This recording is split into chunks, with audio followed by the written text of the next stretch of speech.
Hey there, people of Earth. It is Twitchy Tail Pie here, and today we are going to be doing our next installment of trying to complete Date Everything. Got a couple of new ideas for characters to interact with today, so let's get to it.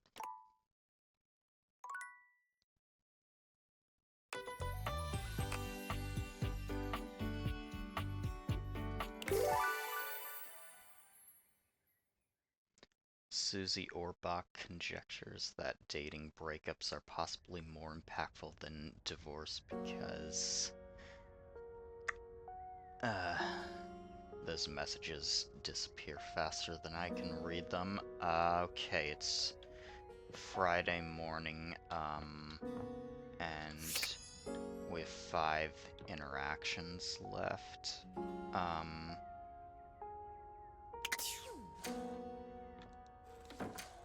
What is this door? Let's go downstairs.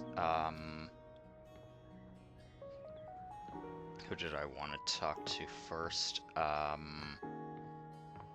Dorian. Let's try again. Try the kitchen door this time. Looking for the place to do laundry? Right this way. We have loads of strange folk here. Would you like to hear? Sure, why not? We have Titus the detergent, Washford and Drysdale the stackables, and Harper the hamper. Who would you like to know more about?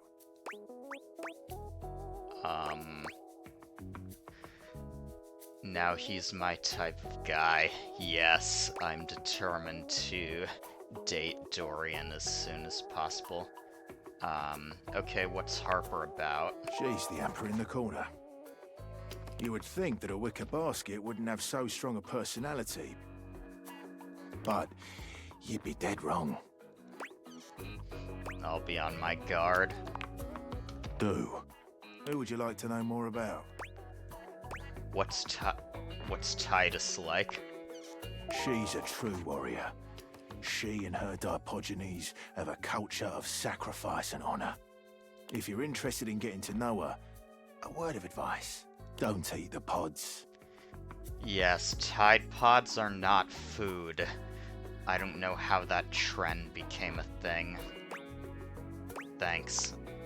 Don't eat the pods. You got it. Who would you like to know more about? Tell me about the stackables. Drysdale and Washford. They sit atop each other and practically do everything this place of washing needs. Drysdale, he's full of himself. Washford, he's also full of himself. They're perfect for each other. Who would you like to know more about? I'm okay, thank you. It's a pleasure to serve. When do I get to date you? Who else have we got? Maggie, definitely. Think she has another clue for me. Thanks for coming back. The case continues. Okay, who should we talk to next? I think we should talk with Hoove. All right, when you get in touch, I'll meet you there.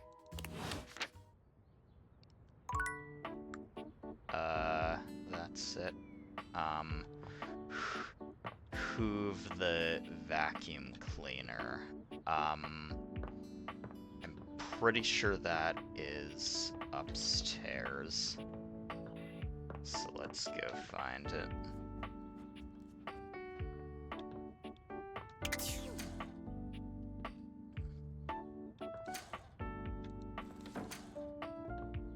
No, that's the bathroom. Bedroom. Come on, Hoove, where are you?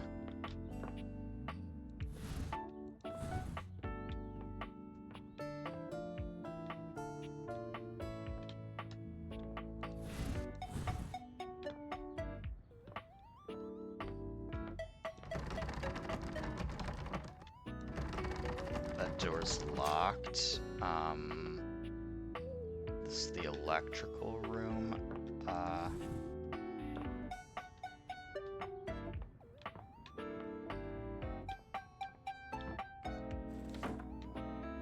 Interesting, a locked door. Yeah, what's this about? You love your doors so much that you respect their right to be locked.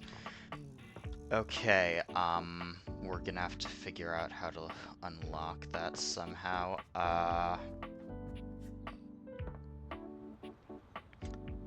Let me check the, rumors thing. I'm pretty sure one of them was about vacuum.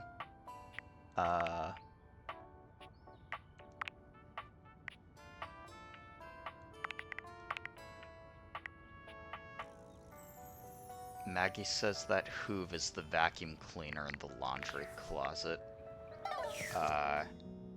Guess we're going downstairs? Or... I don't know if this is actually the basement. No, it isn't. Funny it won't let me open the doors all the way when I'm, And there's the vacuum. There's something strange about the handsome figure you see standing before you. It's not his clothing, even though he does appear to be dressed in some sort of plastic armor. Yes, this is Zeno Robinson, who is Hunter in the Owl House, one of my favorite Disney shows. No, it's something about his face. Handsome though it may be, you can't quite place his expression. Stranger still, he doesn't speak to you at all. He just stares, his face screwed up in concentration, and his lips pressed together. What's that? He lets out the breath he's evidently been holding, bending forward with his hands on his hips as he inhales and exhales deeply. Woo! Sorry about that. Just trying to see how long I could hold my breath for. Seemed like a while. I'm up to 3 hours. All right, now that that's taken care of, I can give you my full attention. Name's Hoover. My friends just call me Hoove, though. What's up? Henry Hoove. You here to chat? Or is there another incident to clean up? Today was supposed to be my day off. I'd love to chat. Sure. What about?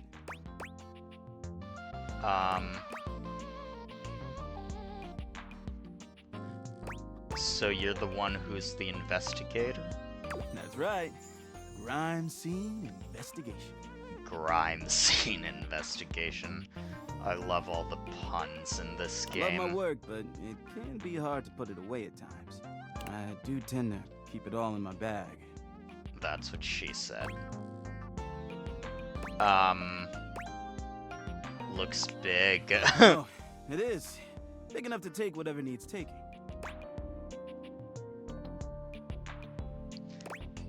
I meant, like, it looks like your bag needs to be emptied. Oh, this? Oh, no, plenty of room left. But let's chat about something else. I bet you've been all over the house. You know it. I've been everywhere except the crawl space, I think. I mean, you never know. There are always places I might not know about. Big enough to take whatever needs taking, oh my. Yeah.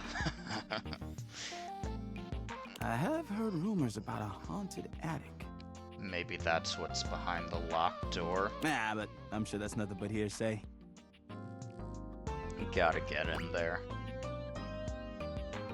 Did you say haunted attic? Yeah? Just a rumor, I'm sure. You seem tired. Yeah, a bit. It's been a long week. But I enjoy working hard. Makes that can of oil at the end of the day taste all that much better.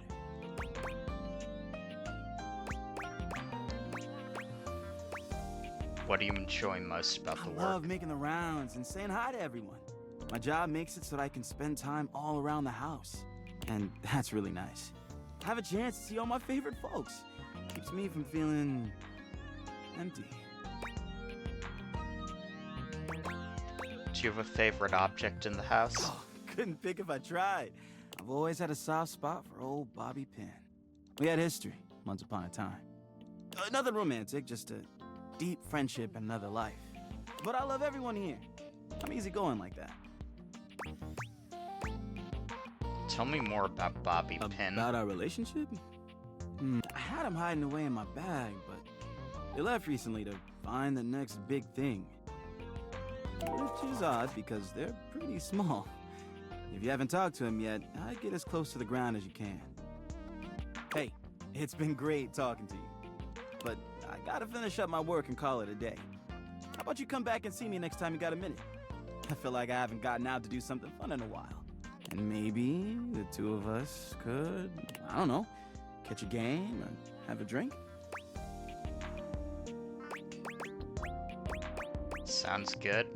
It's a promise.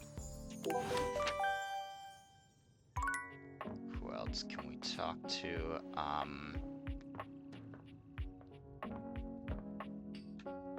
about Lux? We tried them again. Maggie wanted us to talk.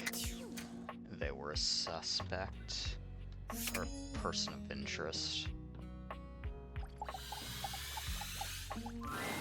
You find Lux fiddling with a tripod, but they're quick to straighten up and look entirely unbothered when they see you approaching. You can feel them turn on, a tangible shift in their energy. What's up, bitches and bros?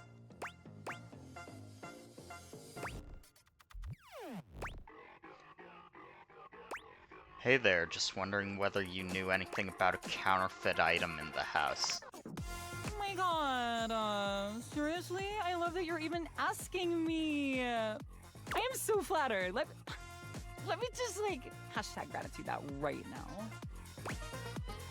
Lux, we really need... Oh, MG, like, just give me a second, alright? I am just trying to give you a shout out. What's your handle? Lux, I've told you my handle about 45 times now. Okay, sue me, I forgot it! What do you even want from me? Definitely not my type. Yeah, I don't think they're my type either. But let's see if they can give us anything for this investigation. Can you please, for the love of all that is good and holy, Uh-huh. just tell us what you've heard about a counterfeit item being in the house? House? Item? About? Because I'm beginning to think it's you. I never thought that you would even freaking ask me that.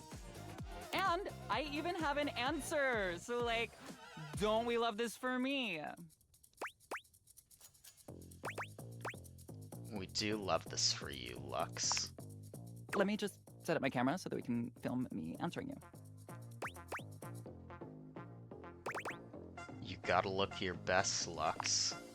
Okay, so, like, I'm ready for my interview. Okay. No, oh, hang on. Let me just do my hair. It needs to look like I spent $500 on it, but also like I spent $8 on it and got it done by my sister. You look so good the way you are, Lux. Lux! What have you heard about a counterfeit item? And who have you heard it from? Answer me before I back my lens off, turn your light into a narrow beam, and singe you with it! Oh? Please, and thank you. I heard that one of the dishes was a counterfeit. I heard it from Stepford.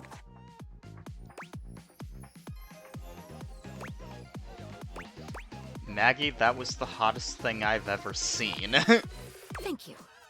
Lux, get out of here. You leave Lux for now and continue the case at Maggie's usual meeting place. Okay, we got one more. For today.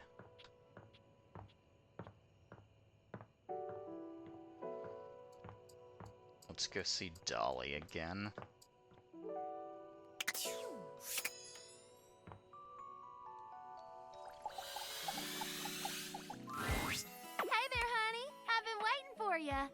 Ready for our date? You know it. That's what I like to hear. Come on. Where are we going? I'm taking us somewhere just a little bit dangerous. Nice. I like to live on the edge. Oh, same here. Edges, crevices, you name it. Come on, I'll show you.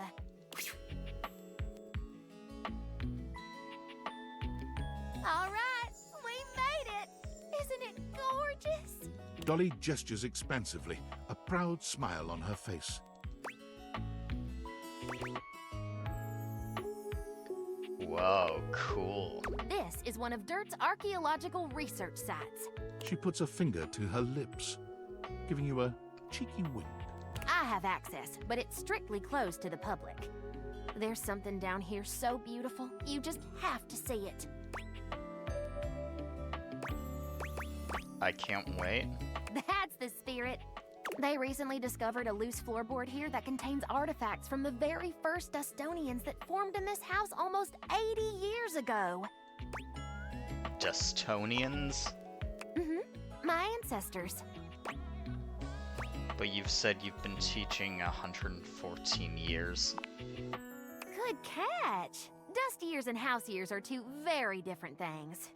Dust blows around and, unfortunately, apart. So much that there's very little known about our history. But things here have stayed almost entirely intact. We've uncovered some amazing insights into our culture. Transportation systems, bits of clothing, defense against cleaning agents. But most importantly, art.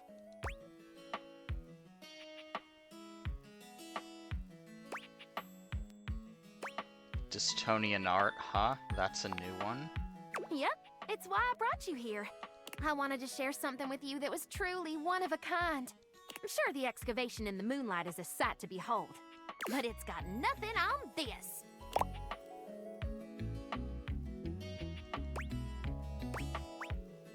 Astounding. Behold, the unbridled beauty of floorboard painting 195K DMT7, or as I like to call it, Ancient Ascension. This artwork reminds you a great deal of historical cave paintings you've seen in your art history classes.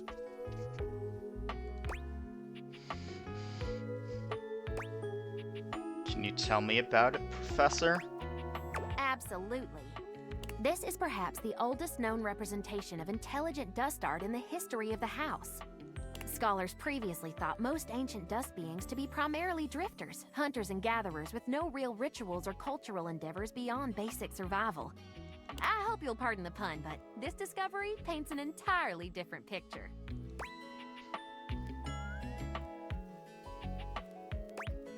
So these ancient dust folks were pretty smart then, huh? Hard to say for certain, but yeah, I think so.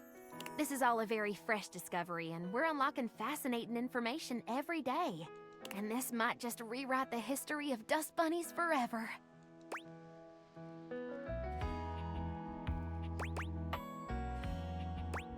How so? These Dustonians, as we're calling them, were unlike any ancient culture we've encountered. All we have in terms of written history is after the cataclysm of the mid-century remodel era. But the flooring here is original, and it's not just the paintings that are remarkable. The artifacts predate all recorded history, and they're way more advanced than we ever thought possible. Tell me about it, Professor. Well, not only are there gorgeous shards of pottery, ancient dishware, and dustworks, there's also intricate clothing and jewelry, especially the Velveteen Gemstone. Ooh. Glad I've got your attention. It's a gorgeous necklace with a delicate precious stone pendant on the end. The chain is threaded through a tiny hole in the stone. This particular type of gemstone can't be hammered or carved against the grain. The only way to make such a hole is with a fixed, high-speed, hydro-lubricated drill. You're telling me these ancient Dustonians had a drill gun? Uh-huh, and there's more. Want to hear more?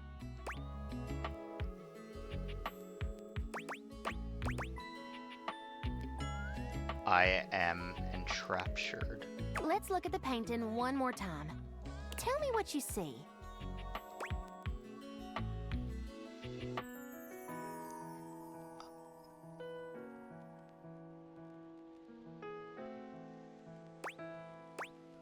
Some sort of battle?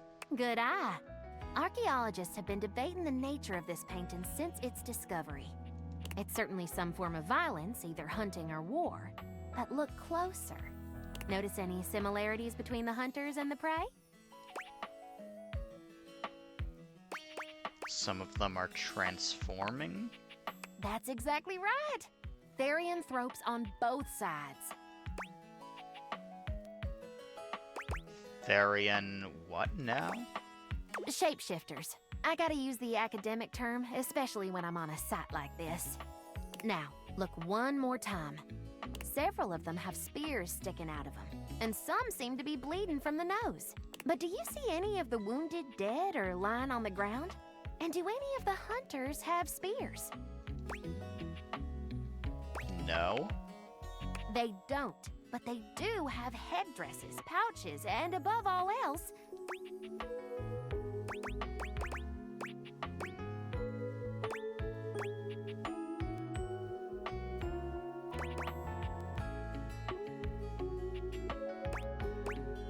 mushrooms?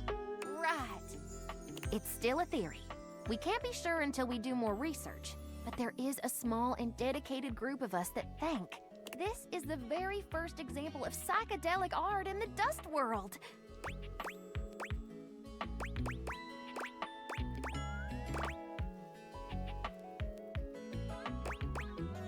Makes sense to me. Why would an ancient society capable of living a comfortable and fulfilling existence come all the way down here to make their paintings?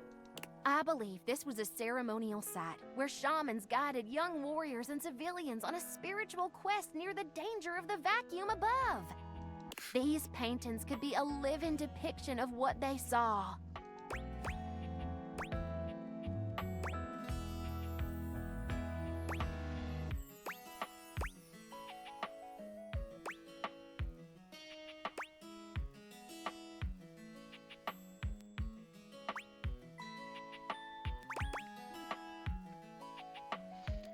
What makes you think there's drugs in those goblets and bags? Oh, the bags are very interesting. You can find them depicted all over the world. Ancient Egypt, South America, Turkey. Always carried by bearers of great knowledge. The Anunnaki, Osiris and Isis, Quetzalcoatl. Very strange and compelling. I'm compelled. Thought so. The goblet isn't just a goblet though, is it? Look at the tiny cup attached to the side. You'll find similar vessels in ancient Greece and Scandinavia, where humans took part in drinking from the Kikion during the Eleusinian mysteries and graveyard brew ceremonies.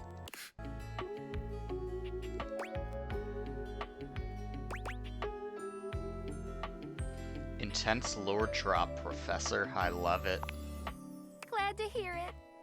Well, the road to Eleusis is long and windy, sugar.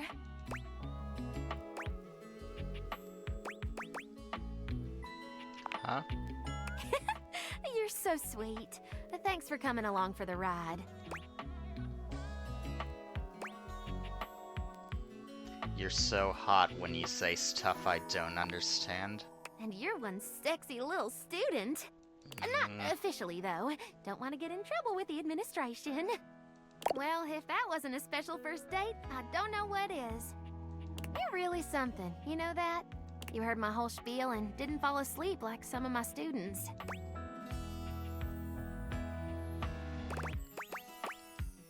How could I fall asleep while looking at you? Oh, hush. I'm more than looks. I know I could use a rest. I'll gather our things and get us back out of here. If you want to see me again, just give the old sofa a shove and I'll be waiting. Come on back now, you hear? Alright, time for bed. Do we get a message? Workspace? Valdivinites, It's me, your CEO, David Reginald Most. I'm writing to you from the awe-inspiring beige pavilion at the historic Cottonwood Hotel just moments after stepping off the stage at the Valdefest keynote. Let me tell you, the room felt positively electric. And not just because of the incredibly dangerous grounding issues we discovered in the speaker system. No, tonight, Dude, our what? consumers, You fired me. Why employees, should I and care shareholders what you were have to absolutely say? buzzing at the launch of Valdivian's newest initiative. Bigger than a self-driving stroller. More revolutionary than Peninsula.com. Tonight, we unveiled to the world our strategic partnership with the U.S. government's Department of Overseas Violence. While the specifics of this groundbreaking collaboration remain on a need-to-know basis, I'm looking at you, Erwin, in product development. We are confident this partnership between the world's most exciting corporation and the most deadly military on Earth will absolutely thrill, inspire, and delight Valdivian superfans the world over. For everyone who helped produce or even just attended this year's keynote, please find me at the after-party so I can thank you personally. I'll be parked all night next to the Virgin Mojito Bar between the fax machine and the crawfish buffet. Semper Fi! And why should I care? Data decks, new info.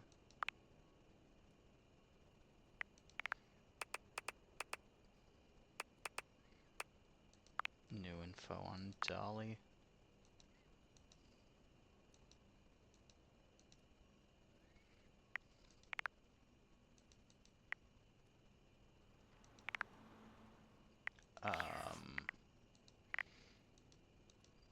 Okay, time for bed.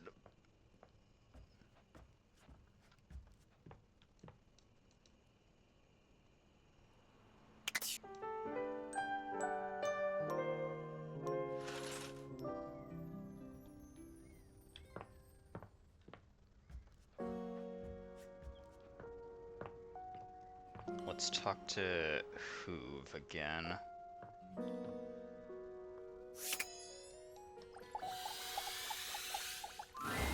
Hey, I feel a little ambushed here. No, don't worry, it's not about you. Sorry to bother you, Henry, but we're looking for any information on a counterfeit item in the house. Have you found anything? Perhaps at one of our crime scenes? Well, yeah. When I was upstairs cleaning under the trophy shelf, I heard Stepford saying some nasty stuff. You should go check with him.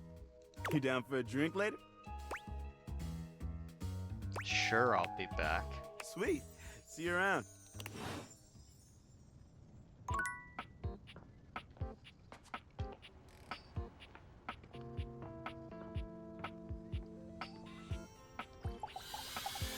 Who else were we supposed to Thanks talk for coming to? back. The case continues. Okay, who should we talk to next? Let's ask Wallace what he's heard. All right, when you get in touch, I'll meet you there.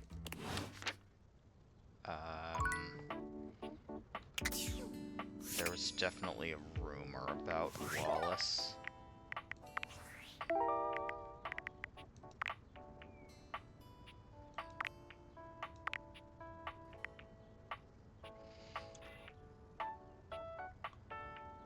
Around the mayor's office at the top of the stairs.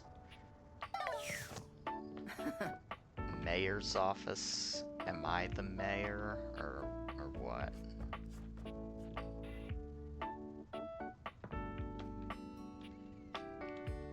Well, I guess this is it. How does one even describe a warrior like this? A veritable, well, wall of muscle stands before you. It's almost comforting to know the walls of your house are this solid. Wall, wall, wall, wall, wall, wall! Wall.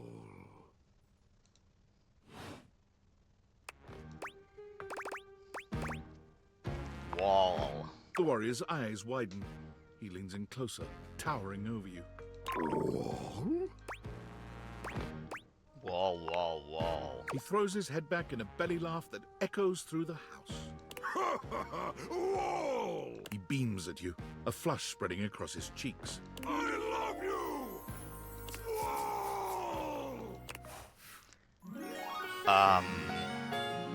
What? Oh my god, we're already in love? What the hell is going on?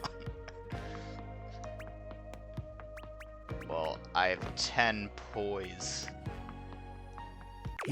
Oh, that was sudden, wasn't it? You and Wallace, who has only just introduced himself to you, are now lovers. His gaze settles on you, filled with tenderness. His drywall heart beats only for you. You live happily ever after. Yes, just that quickly. Well, alright, let's run with this.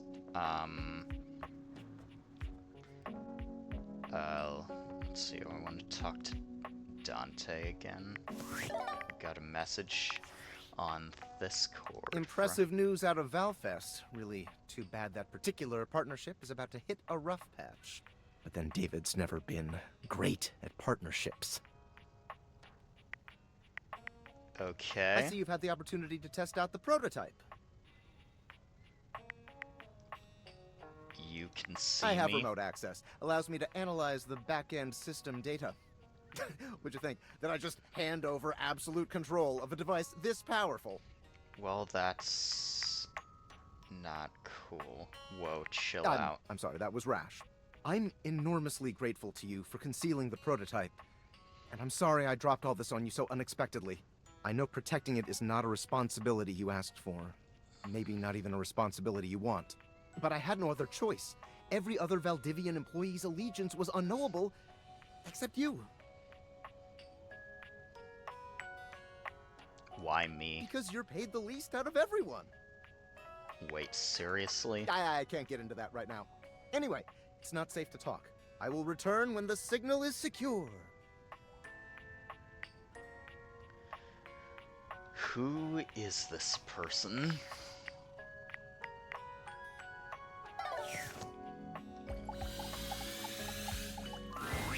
What do you know? The little pickup embryo is back for another lesson. I hope you're ready for some more complex pickup strats. More ice breaking? What else could there be? No way. We're about to up the difficulty level. Last time we worked on what do you do if you have mutual interests like a show or a band. But what about if you don't have a ton in common right away? How do you get to know them then? What do we talk about? Interests and...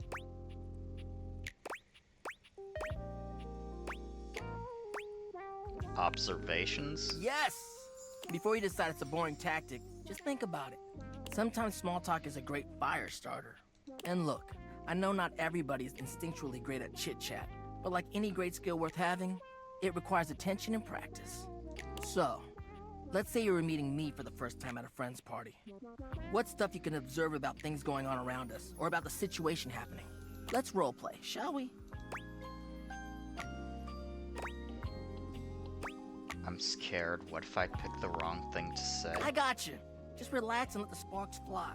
Okay, so I'm just standing around. Oops, oh man. Now we just happen to be standing next to each other and we don't know each other at all.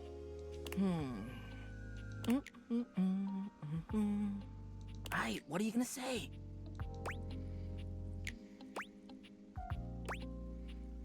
So how do you know Ash our mutual friend? Aight. Yeah, a little stiff, but you're onto something, homie. Damn. Great question to start out with. It's relevant to where we are. It's a good jumping off point. Dope. Anyways, back to the roleplay. Oh, I know them through our job. They're a great work friend, always reliable.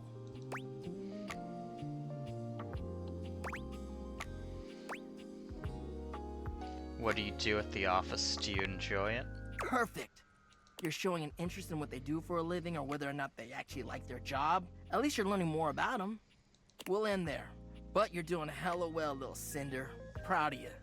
So, anyway, before you go, any other non-dating advice questions you might want to ask about me?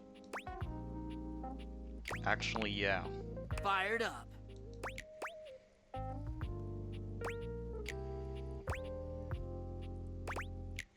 What aspect of love do you think is the most important in life?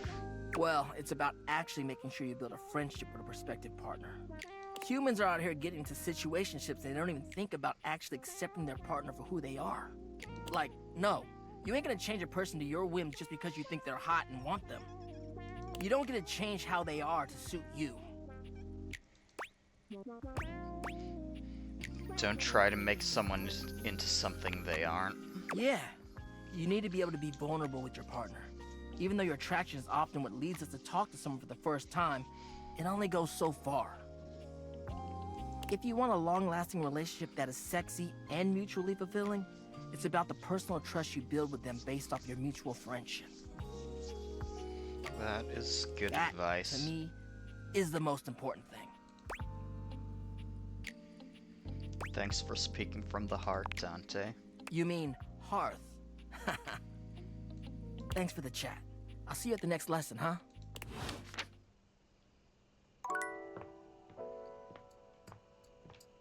How about some coffee? So we can see Nightmare again. Welcome to Roofbox, the home for all your coffee needs. It's nice to see you again. Kopi gives you an awkward smile, fidgeting with her coffee implements. She keeps looking at you as though she was searching for something. Oh, well, it's, nice to see you too. You're, that's right. Kopi snaps her fingers, realization striking. We had a little chat last time, didn't we? We did. Well, thanks for coming back. I do appreciate your patronage. We actually have a new drink added to the menu since the last time you came in. So, what can I get for you today?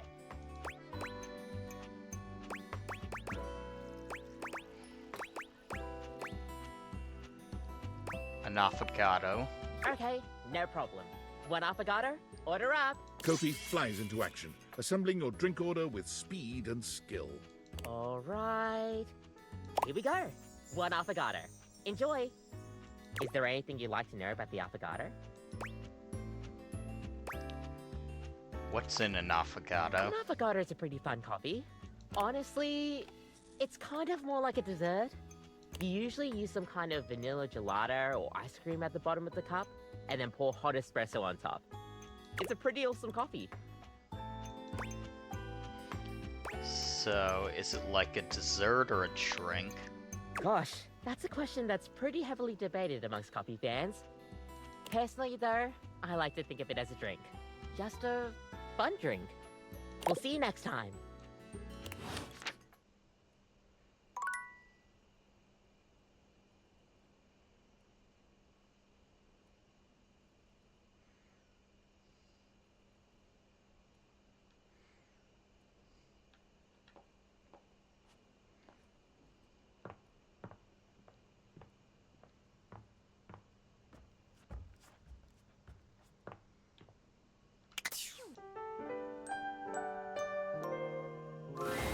Your room is dark and cold, and though you may have gone to sleep alone, you can feel someone else here. Nightmare looms over the edge of your bed, at once friendly and disquieting. Is it you again? Ah, you're back. I've been contemplating what to show you this time. What may unsettle you? Get your blood pumping. This time I think maybe you're speaking in front of an audience. Is that scary alone? The thought of being vulnerable in front of so many people, expecting eyes on you, knowing if you misspeak even once, they won't respect you.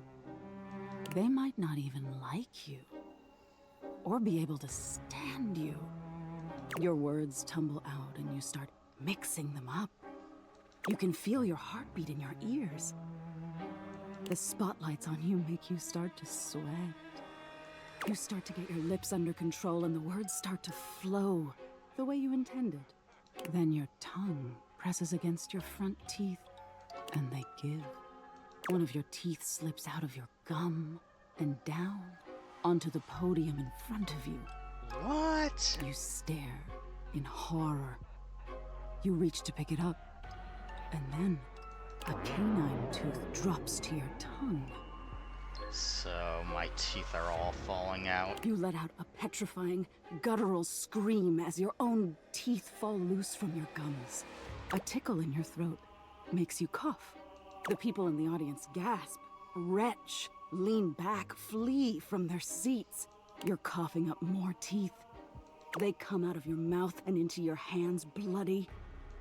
Your mouth is just gums now, but the teeth, they're still coming. Tears prickle in your eyes. Then you try to apologize to your audience. You realize you're a monster. The teeth clatter to the podium, and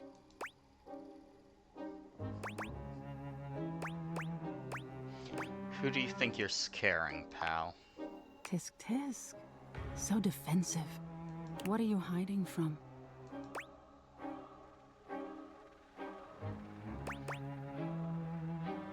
The public speaking thing is stupid. Is that so? Why don't you tell me what really scares you? There must be something you're hiding away. Something a little deeper. A tad more frightening than bugs and blood and teeth.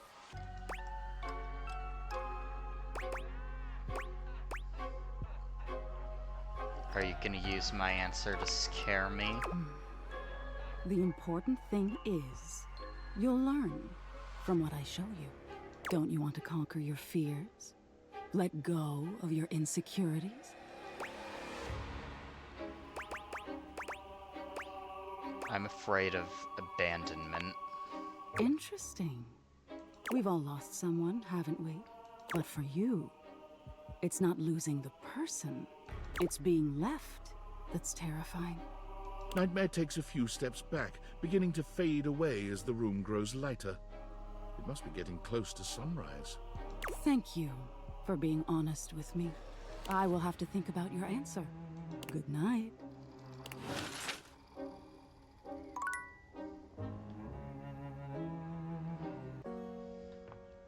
Okay, we'll have to talk to Wallace again. My love. All right, Wallace. Have you heard anything about a counterfeit item in the house?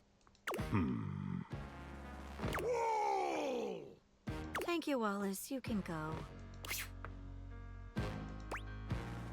I should have known. It was worth a try. Back to it then. Let's go see Maggie again.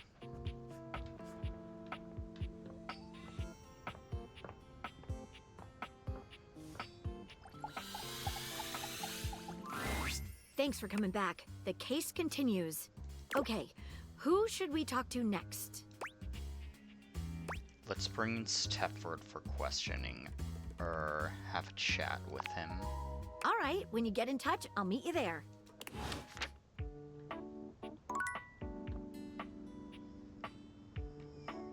And Stepford is...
machine. A handsome acrobat greets you with a small yet theatrical little bow, placing a hand on his chest and tipping his head forward. He has the aura of a veteran showman, but he doesn't look particularly pleased to have you as his audience. Greetings, weary traveler. Washford.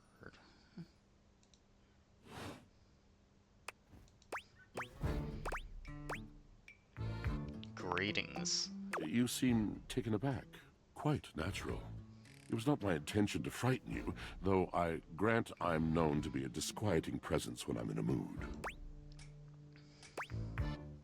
In a mood, huh? Like a good mood? Tiger, tiger. Tell me your little gray cells burn brighter than that. It's a bad mood then. Yes. Yes. A long and solitary bad mood. For this, for everything, we are out of tune. Anything you'd like to talk about? You aren't serious. You jest.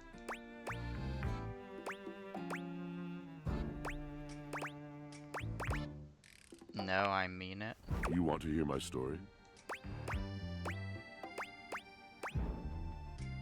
I bet you are one hell of a storyteller. I am a servant to the drama of the heart.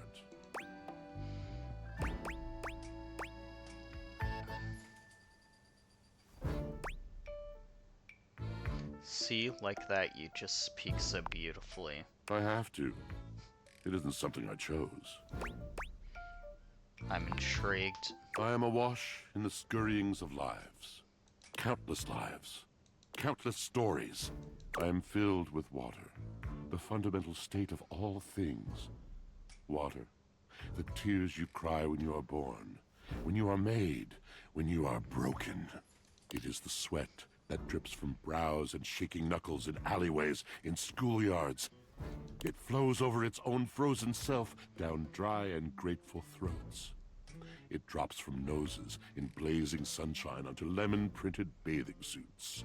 It is the wellspring of ancient secrets, held in rough clay bowls. I am surrounded by it.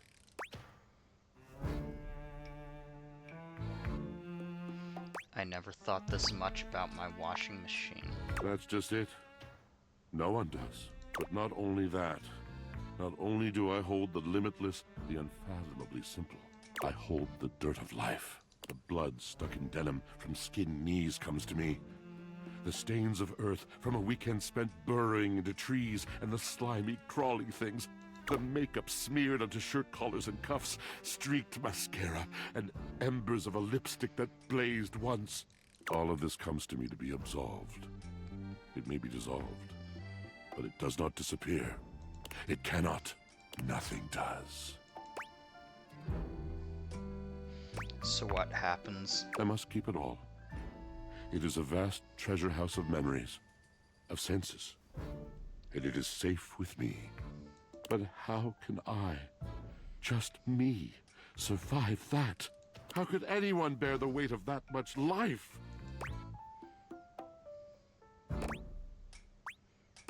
Snacking, that's what I do. Ah, thus are explained the cracker crumbs in the pockets of t-shirts. It is the words. It is language. To be able to communicate. To share the burden. It is poetry that keeps me afloat in my own sea.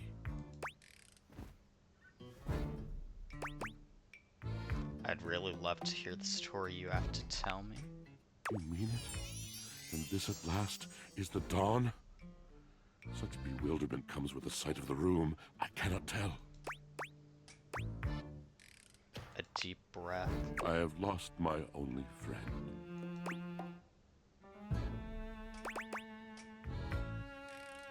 Sigh, He gazes off sympathetically. into the distance, something clearly weighing on him. His eyes narrow for a few moments, and then he sighs. Oh. Oh.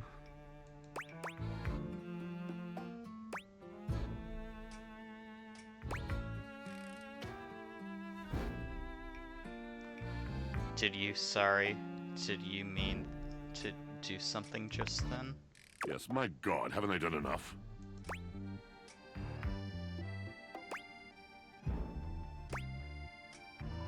Yep, bravo, but I still don't get it. Drysdale. He was a phantom of delight when first he gleamed upon my sight. But we are quite forsaken.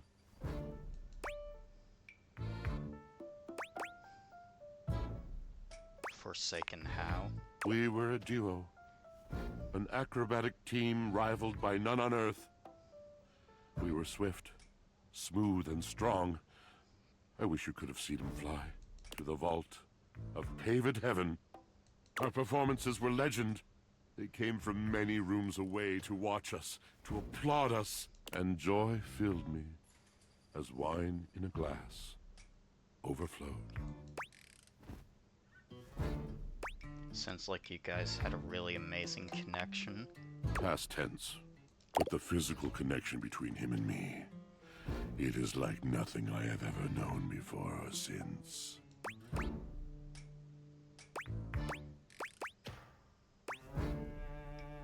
So what's the problem? He does not need poetry like I do. When he talks, it is a breeze to my tempest. And to him, my tempest seems but a suggestion, a rumor of rain in another man's country. But you had your art, didn't you? Until we didn't. Until he was too busy to perform. Too occupied with other things to tumble with me. The bond was broken. The bright cord severed. He abandoned me. And when he was finally ready again, I was unreachable. Locked in my own Sheol. Trying to claw my way back to a friend who could not hear me. The wall between us has been impenetrable ever since. I'm starting to see why you two haven't talked in such a long time. Yes, it's been years. As I said, traveler, a long and solitary bad mood. All moving things come to an end. A knotted willow. I miss him every day. Yet speaking with you gives me hope that I might be able to move on and accept a new companion.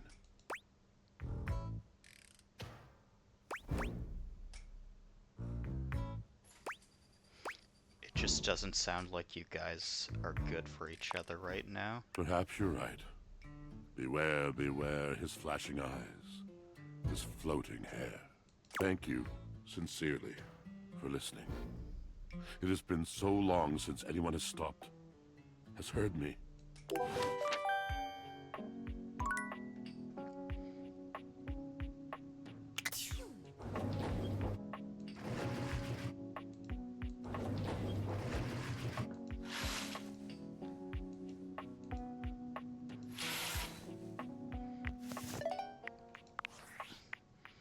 I'll do it to you on time. What do you want, it's David? Your boy, David Most. Coming to you live from the best virgin mojito bar ever. Like, this stuff for real is legit. So good. I've had like 12, and I feel amazing. Can't believe there's not any alcohol in it. JH 19. Hey, did you guys see how dope that presentation was? We rocked that! Like, people keep saying we're at dire financial straps and need urgent restructuring. Even my dad was like, you're gonna get smoked by your top competitor, Bitewave. Dead ass. And I'm like, okay, embarrassed. Dad, if you like Bitewave so much, why don't you marry them? But does Bitewave have a contract with the U.S. government? No. I just want to say I love you guys, but not Franklin. Don't love or miss Franklin at all. You hear me, Franklin? Night-night, nerds. I am embarrassed.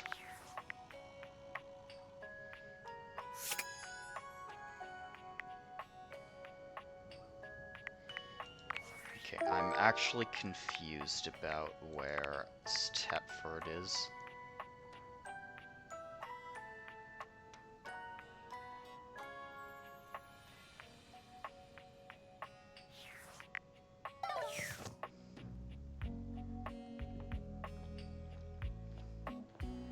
Jim.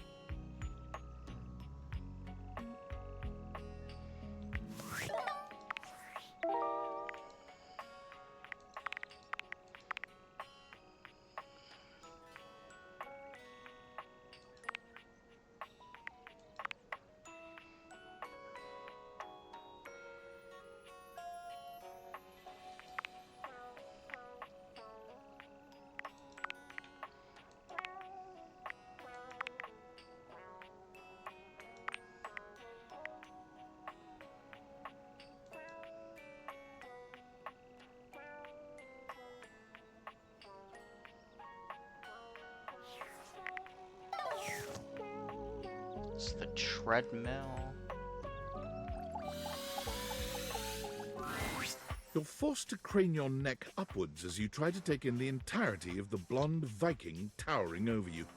He stares down at you, cutting Wow. a truly intimidating figure. He says nothing for several minutes.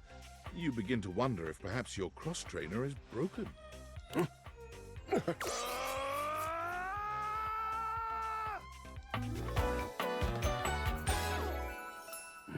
Kristoff.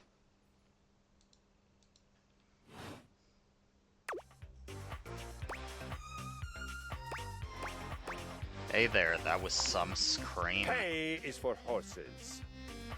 And yes, it was a fine battle cry. I was just trying to be nice. Nice. I don't know you, and you don't know me, and it does seem safer for you to be polite. Safer for me? Yes, safer. If you haven't noticed my rippling warrior's build, I invite you to inspect me more closely. Peer very closely. You take a good look at Kristoff's rippling warrior's build. Him big. That's close. You assume intimacy where none is offered. I feel it. The surge of violence within me. Come to me at this place with your weapon. Next we meet, and glory shall be mine. Well, alright then.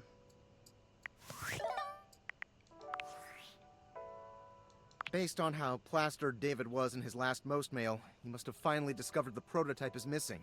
He'll sober up soon, though. And when he does, he'll stop at nothing to ensure its retrieval. If he fails, he'll be at the mercy of some very powerful people. He'll never allow that. How do you know all this? I guess it's imperative that we trust each other. And I've been asking you to trust me without being fully transparent. I know all this because I created the Dateviators.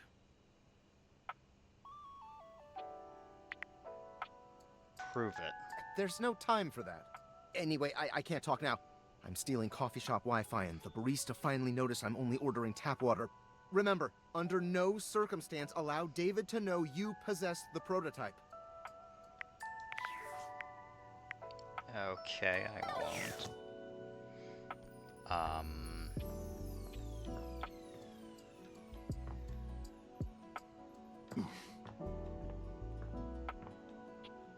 What's the weight set? One moment you're looking at your old sports equipment, and the next you're looking at a gorgeous, muscled man dressed in various pieces of sports equipment that once belonged to a far more optimistic version of yourself. Uh-huh. As you watch this guy go through an entire squat routine, it's more than clear that, unlike you, this guy has never struggled to maintain an athletic routine. So it seems. Mid-squat, he stops suddenly, bending down to peer at you through his legs. A handsome, smiling face, boxed in by thighs so thick and developed, you're rendered speechless for a few minutes. Wow. Oh, hey! He sets his weights down, standing up and beaming at you like you've just told him he's won the lottery. It's about time you made your way over here. I was starting to think you forgot about me. Well, what had happened was... Hey, you don't gotta explain yourself to me. But since it's been so long, let's just start over. The lights dim, and a spotlight appears from... you're not quite sure where, really. Ladies and gentlemen, now entering the stadium, the king of the ring, the Duke of Duncan, the jack of all trades, master of fun, Mr. Duncan Dunk Shuttlecock! Shuttlecock. Oh, hell yeah! Dunk Shuttlecock. That's what you're going with. Hey, thank you. He goes through a few poses that really make his abundant muscles pop, looking at you with the grin of a confident athlete. cheer for him. Dunk is delighted by your cheering, and he spends a few more moments basking in your attention. Aw, man. It's been a while since I actually had an audience. Feels good. Don't worry about remembering all those names. That's just stuff that makes me sound cool when I hit the court, or the field, or wherever I'm playing. Dunk is just fine for pals.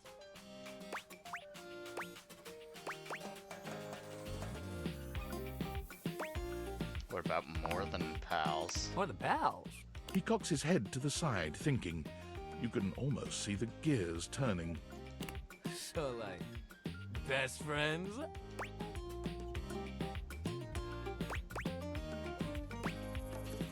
I was thinking lovers. Oh! Well, Dunk is fine for lovers, too.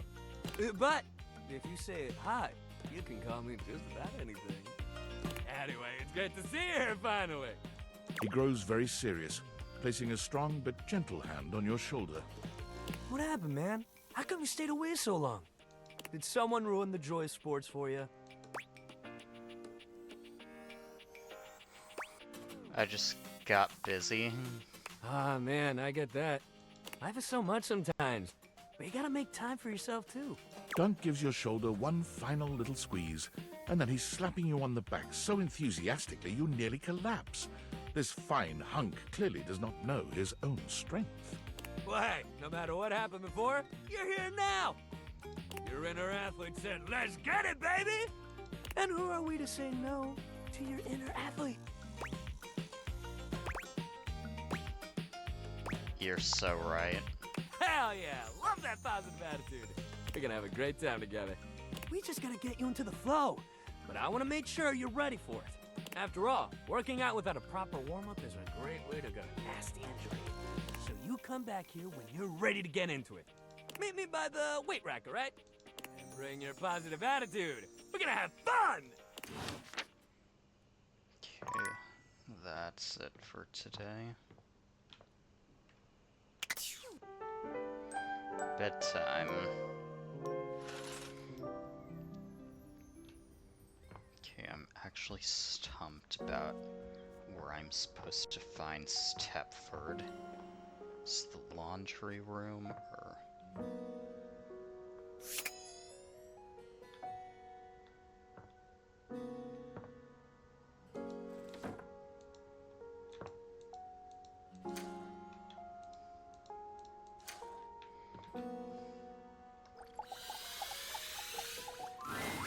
An acrobat in bright orange evaluates you with a smirk.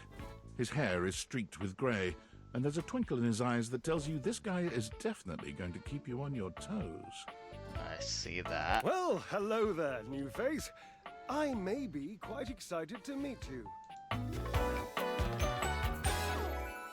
Yes. Drysdale?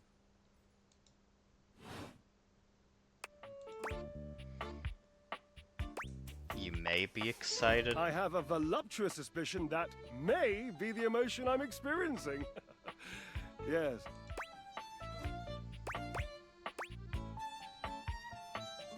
I'd say be excited. I'm pretty cool. Well, how can I know for sure? You might turn out to be fabulously interesting, in which case, yes, I am thrilled. Pass the champagne. Or you might, in reality, be a dud. A wet blanket. A bore.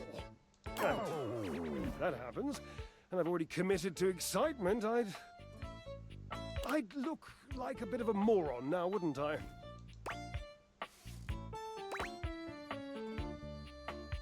Definitely can't risk looking like a moron. Can't, shan't, won't. Dignity is key. So, tell me, am I excited? Or am I already sorry I asked? And keep in mind, when I'm disappointed, my finely toned trapezii tend to flare unexpectedly.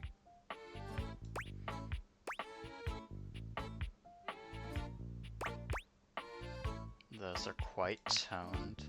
Naturally, as an energetic equilibrist, I must keep my body in tip-top shape. I can see that, you do not make that a priority. Wait, but I do. You think this, do you? Such adorable self-delusion. Ha, indeed. I am an enthusiast for anything that challenges all sides of my glorious vessel. How do you work out exactly? Jerub, I cannot even begin to tell you, but I am nothing if not inventive, fearless, indefatigable. You must be creative too. Devilishly so. I haven't given up hope that I'll yet be able to craft a perfect metabolic masterpiece. Using only what's here in the laundry room? Gasp! I've had a sudden flash that I should feel excited, but I am not sure why. Explain yourself, brain! Oh, no, wait. I figured it out. Oh, that's more points for me. Huzzah! Would you, my new lovely acquaintance, like to help me create the perfect challenge for my body and mind? Would you help me invent a tango for the triceps, a conga for the core, a quick step for the quadriceps? Build a workout together? That sounds awesome. Awesome! Yes, as in capable of inspiring awe, just like my obliques. Yes? Yes. Obliques, we'll start there. I know! I can lie down with Florence, grasp Tidus by her intimidating epaulettes, and Russian twist her for 3 sets of 20! What do you think? Who's Florence? Florence, the floor. You haven't met Florence? Ah, Not yet. she and Mare Celia are my 2 favorite dishy divas. We get together, a little Lambrusco, raise a little hell. She hates working out, but I'm absolutely sure she'll support me. Oh, I made another joke. That one wasn't even intentional. I'm amazing. What do you think? Titus, what's that? Tidus! The detergent! Well, if you think I'm dramatic. What do you think? How about a hanging knee raise instead? Oh dear, no. I don't think that's a good idea. Uh-oh, why? Darling, where would I hang from? The door frame? Dorian? Have you seen him? A slice a la mode. How could I ever focus on form with that form before me? Oh no, no more temptations. I must keep my movement pure. That is a good point. He is quite a dish.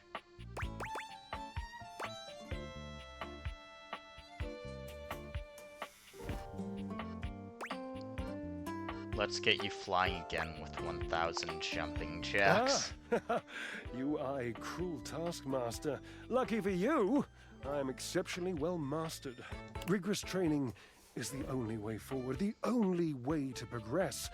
Bring me the ecstasy of discipline, the sublime breath of skill. Oh, for the love of Lint, I sound like him. Like who? Washford, of course. He's almost monastic in his approach to physical work. I've never been in better shape. Call Washford for me.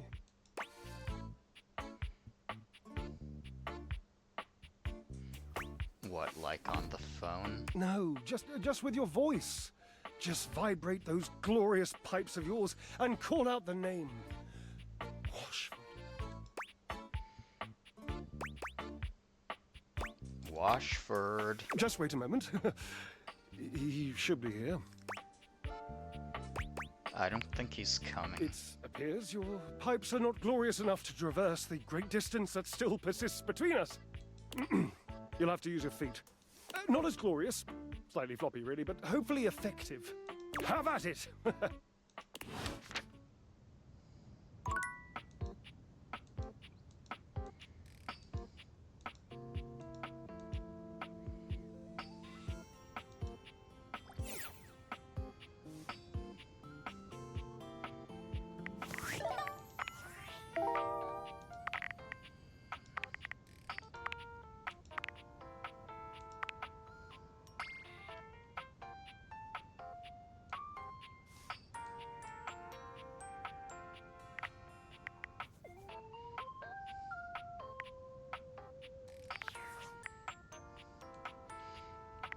what? I'm gonna talk to Maggie again.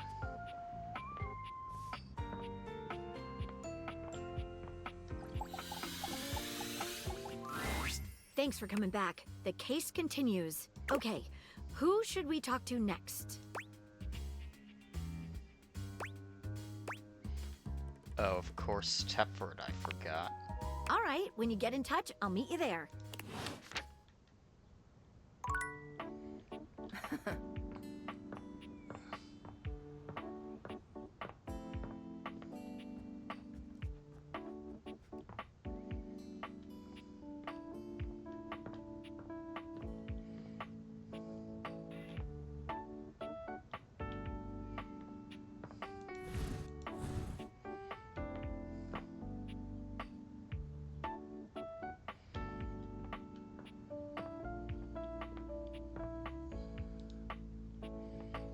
I have to admit I'm very confused about who Tepford is.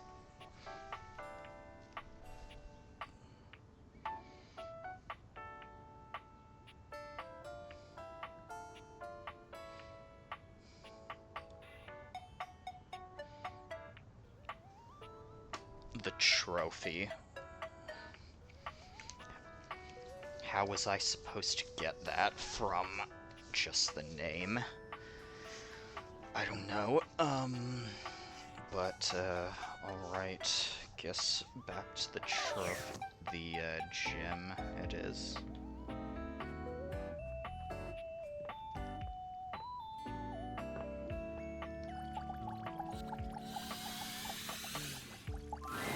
You see before you a glistening, oiled male form, perfect in its chiseled majesty. His gold, or is that bronze skin, is perfectly smooth, his features flawless, and his face? Stunning. Oh, hello there. Don't mind me. I'm just catching a bit of air. Drool, hi. Hello. I'm Stepford, trophy of trophies at your service.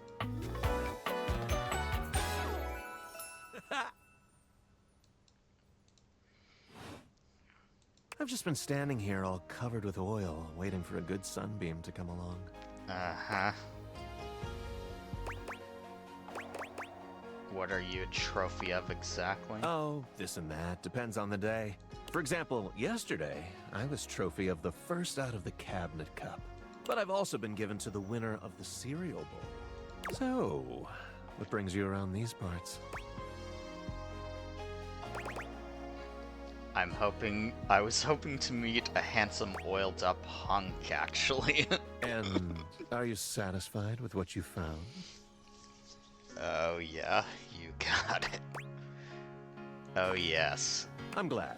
Despite being a natural, I work hard to keep all this up. As it so happens, I have a self-tanning appointment coming up.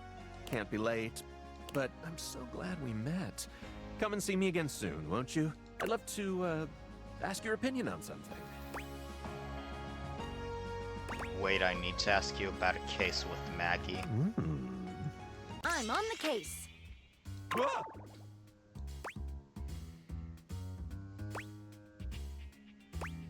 Heard anything about counterfeit objects here in the house?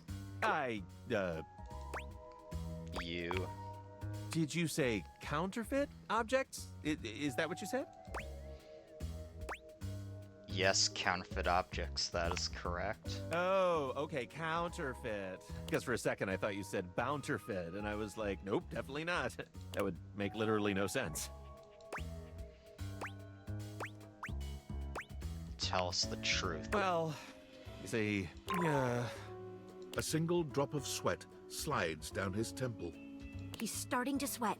It was him that started the rumor. No, I'm only sweating because I just came from thinking about a workout.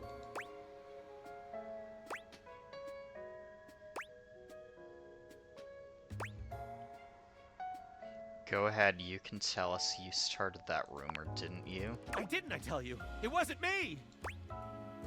Then by God, tell me who did. Innocence could be in danger. I don't think that's actually true.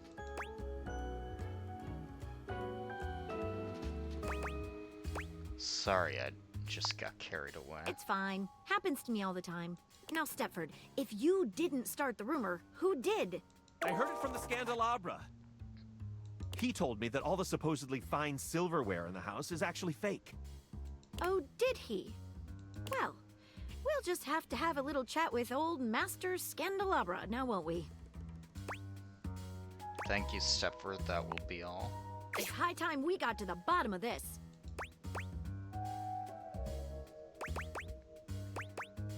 Let's bring in the Scandelabra. Exactly.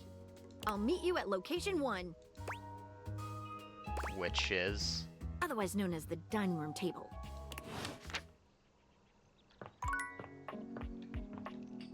Dining room table, here we come.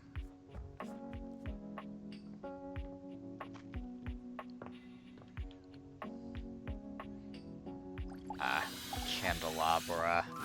An 18th century dandy strikes a dramatic pose before you, turning this way and that as though modeling in his own imaginary spotlight. Be our guest, eh? He seems quite impressed with himself. Yes, it's me. It's me. The one, the only Candelabra.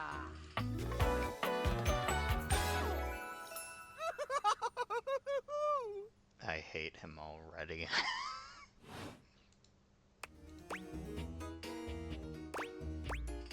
Get bent, you lump of waxy buildup. Bye.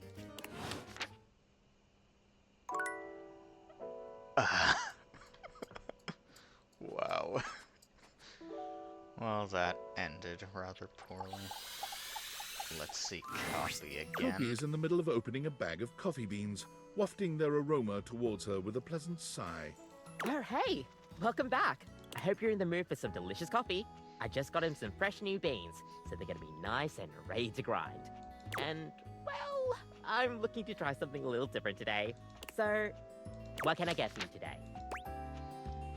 An Irish coffee. Right. Just, remember that the Irish coffee is going to be a little different. Make sure you can take your alcohol.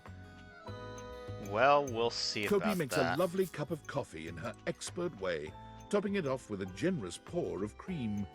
You could smell the alcohol even before she hands it to you. And there we are. Enjoy. Is there anything you'd like to know about the Irish coffee? What exactly makes it an Irish coffee? Well, it's just how it's made. You really need to use Irish whiskey. Any other alcohol won't really work. Irish whiskey is more smooth and has sort of a hint of vanilla in it. That really makes the coffee shine through. So what happens if I made it with scotch? I mean, you could try, but don't let any Irish people hear you. We'll see you next time.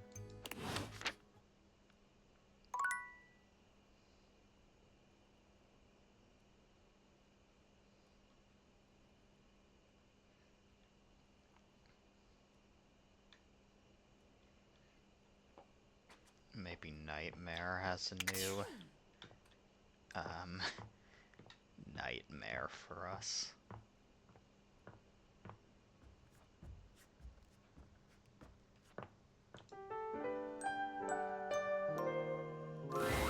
You've come to expect Nightmare's unsettling presence, but there's no getting used to the shivers her gaze sends down your spine.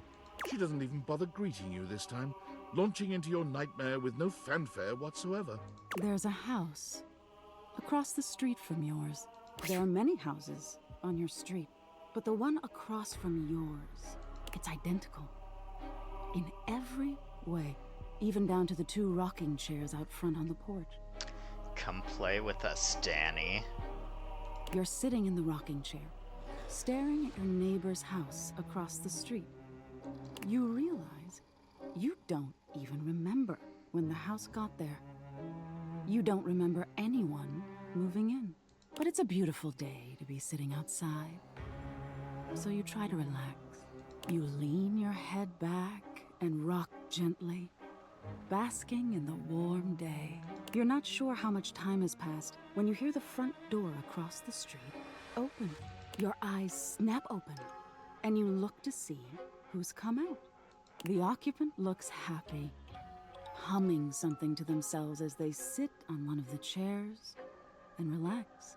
It doesn't seem like they see you, or at least when you make eye contact, they don't make any motion of acknowledgement. You're even more confused than you were before because the resident of the house across the street is you. What? Hey, who are you? You call out to them, hoping to get some answers. They don't respond. You stand and lean on the railing that wraps around the porch. You don't take your eyes off your doppelganger. Out of the corner of your eye, you see people walking in the middle of the street. There's two of them, too, identical in every way. They're walking together in perfect, synchronized stride until they diverge. One walks across the street to your neighbor, and one walks up your walkway.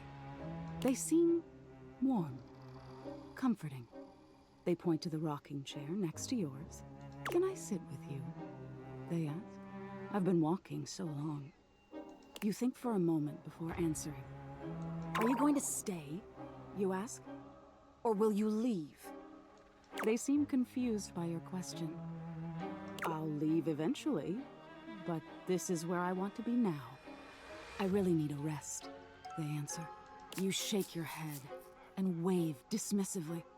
If you're going to leave, then leave, you grumble, sitting back in your chair. They look disappointed by this, but do as you ask. And leave. You see them walk down the street the way they came. You look back at your neighbor across the street and see they're sitting next to the stranger who walked up to them.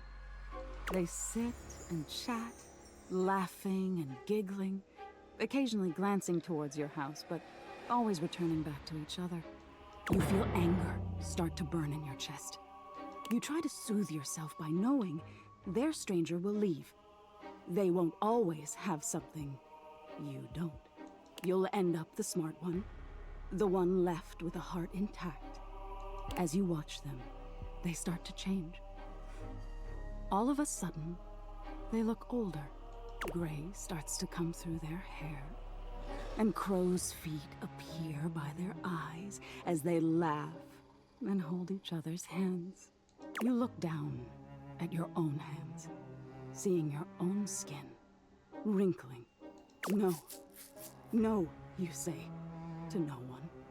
Wait, wait! You feel your strength drain and your heart slow. You start to claw at your skin, at your clothes, at your thinning hair. Looking back to your neighbors, they still look at peace.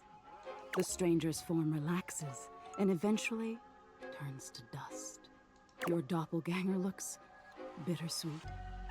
They place their hand on the rocking chair their love was once in. Then they look across the street at you. They see you now, for the first time, and they smile at you. You look down as your finger falls off your palm. Your body starts to violently disintegrate, in chunks instead of dust. No, stop, you scream. But it comes out hoarse and broken. I didn't mean it. You feel something strange in your neck and a sickening crack. Your head tumbling to the porch. Your body breaks into pieces as it falls to the ground. Even detached from your neck, you can see your doppelganger neighbor on their porch. They don't fight it. Their body just slowly stops existing. They don't need any more time here. They got the love they were waiting for. Even if their love left before they did, it was still love.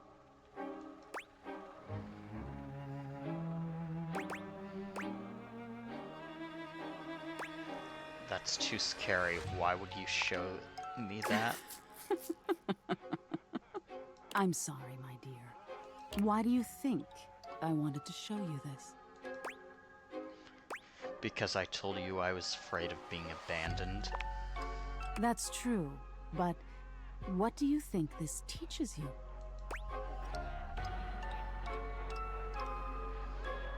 that love is worth having even if you have to risk being hurt. That's exactly it. Being open to love is such a vulnerability. But isn't it worth it? To be known and loved. We'll always be alone at the end of the day. We can't change that. But we can decide whether we've been known and loved.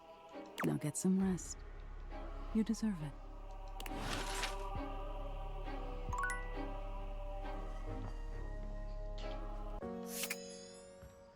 Next morning. Okay, let's try Scandelabra again. He's probably pissed. Ah, you. You have been awfully rude. Trust me, everyone knows about that now. Everybody. And you return.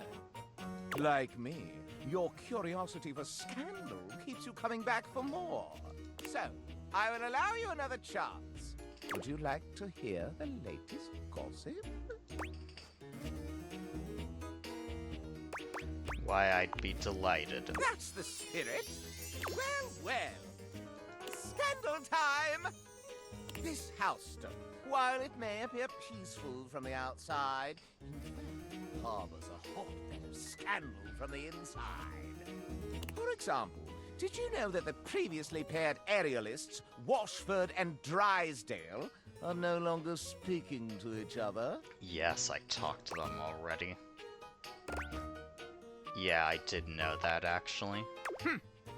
Next, were you aware that known vagabond Bobby Pin is on the loose once more? Can you imagine the heist they are planning? Can you imagine the romantic dalliances as they make their way through the house?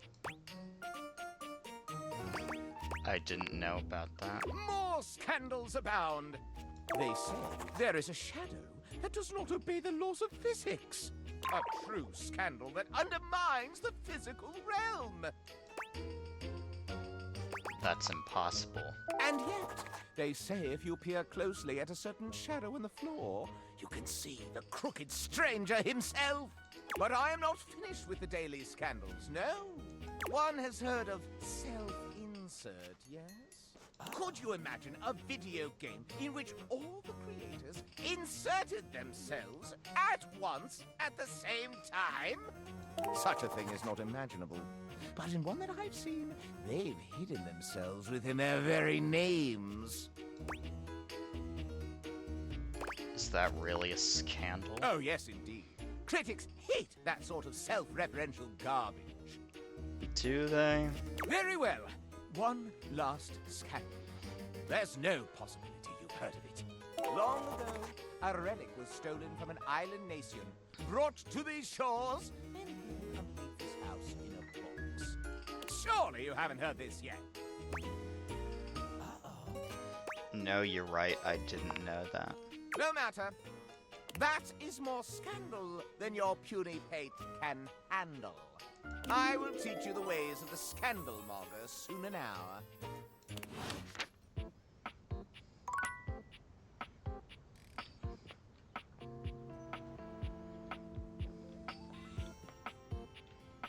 Who else can we talk to?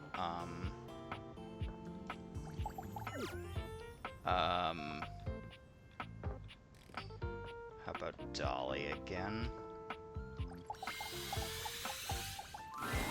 Well, hey there, darling. Glad you came. Makes me happy to hear. Glad and happy. Sounds like one of them buddy cop shows. I love it. If you've got the time, I'd love to talk to you about something kind of important.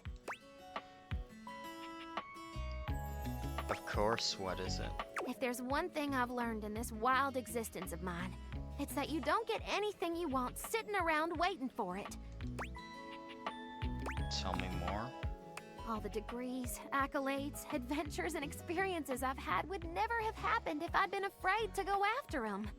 If I held off until the timing was perfect or the opportunity presented itself. I chased down my desires, fast and fierce. Like a dusty cheetah. And right now, I see something I want. Gulp, me? You.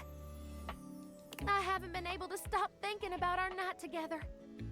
It's easily the most fun I've had in years. And it wasn't just the archaeology and atmosphere.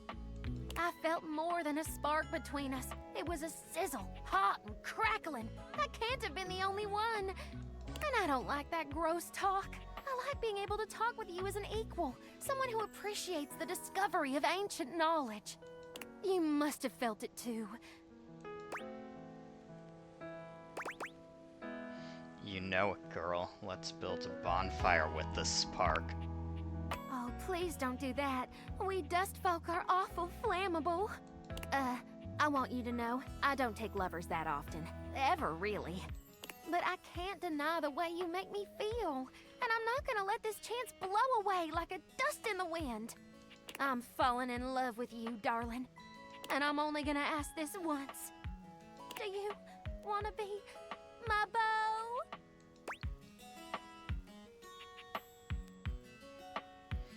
More than anything, Dolly. Well, hot damn! That's what I'm talking about! Can't wait to learn from the best, Professor. I'll keep you close in my heart. We'll do lots of amazing research together. Sounds great. Yes! More smarts.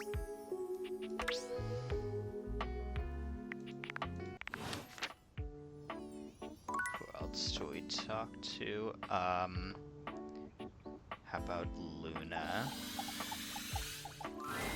The game console turns on. Team 17, Sassy Chap Games, Moonsurgence, Resurgence. Here you are once again, back where you started, with your beautiful companion urging you to make a decision. She looks at you just the same way she did the last time, with a strange familiarity, but still not quite recognizing who you truly are. You're here. I didn't think you'd make it back.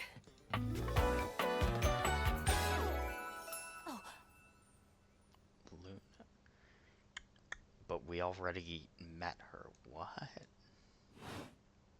Which way do you want to go?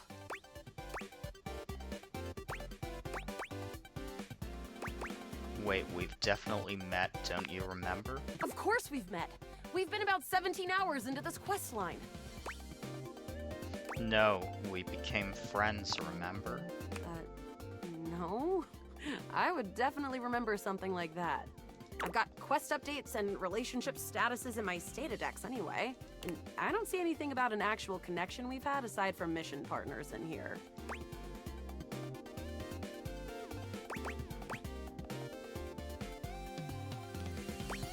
I'm not letting this go. We are friends. Get out of here, creep.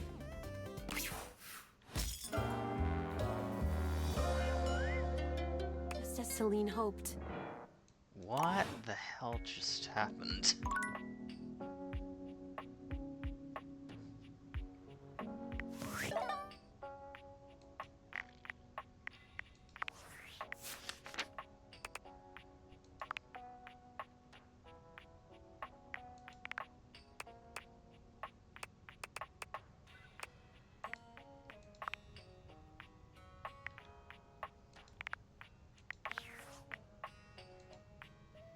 I'm very confused. What's Dante got for us? Flamio, my bro. Ready for your penultimate lesson? Flamio Hotman.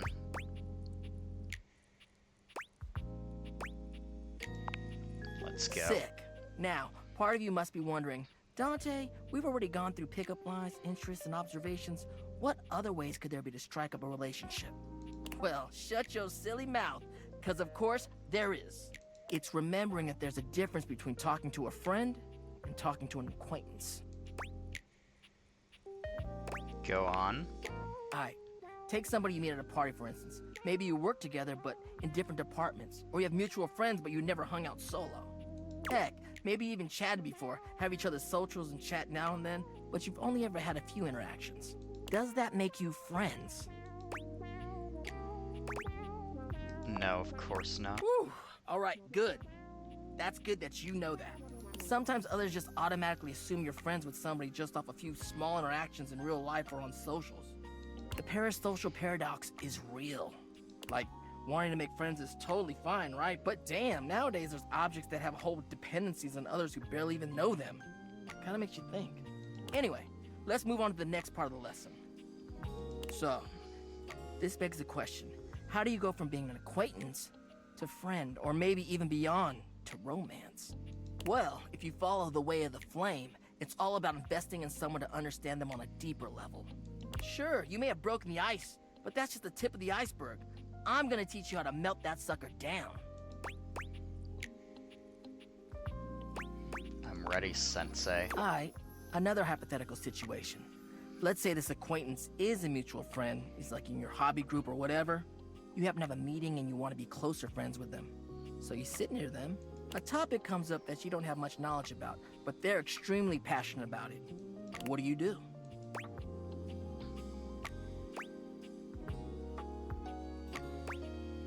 Actively nod along and ask them questions along the way.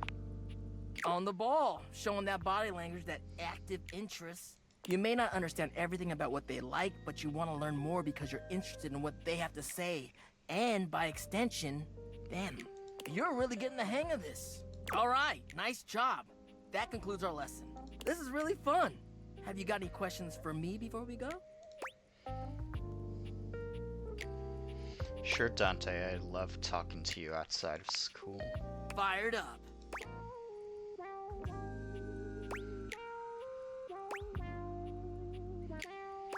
Why are you so into love? I mean, who wouldn't want that warm, fuzzy feeling you get in your chest, you know? I want to be able to show humans that keeping someone warm physically is alright, but emotionally, that shit slaps. There's just something about being vulnerable and willing to devote everything to someone else. That's why I love That's actually really sweet, Dante. That's what love does, baby. Makes you do sweet things and cheesy things too, for real. I guess that's why I like it so much. It's kind of like a fire. You can keep it controlled, but sometimes it just goes wild. And I like it both ways. Anyways, later. Alright. One more coffee before bed. It's my favorite customer. What can I get for you today?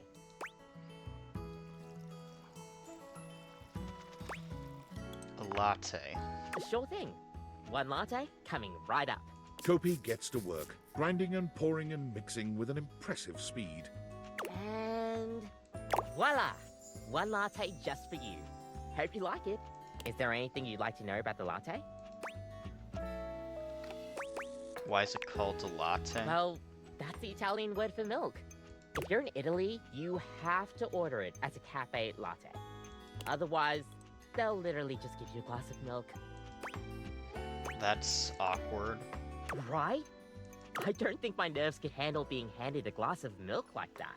She shudders violently. We'll see you next time.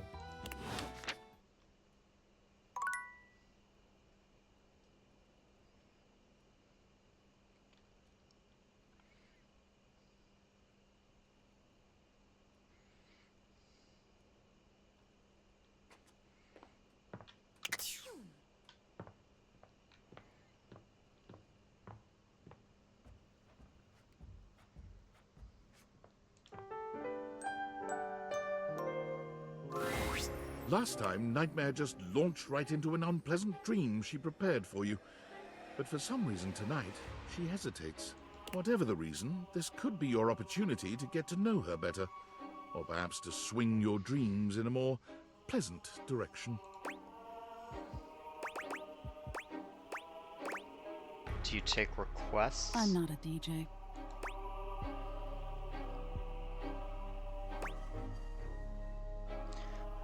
I was just thinking maybe we could talk a little before we get down to the scaring. Oh. Well, sure. I guess we could for a little while. We've been talking about fear. And what your fears mean to you. Would you like to talk about more of your fears?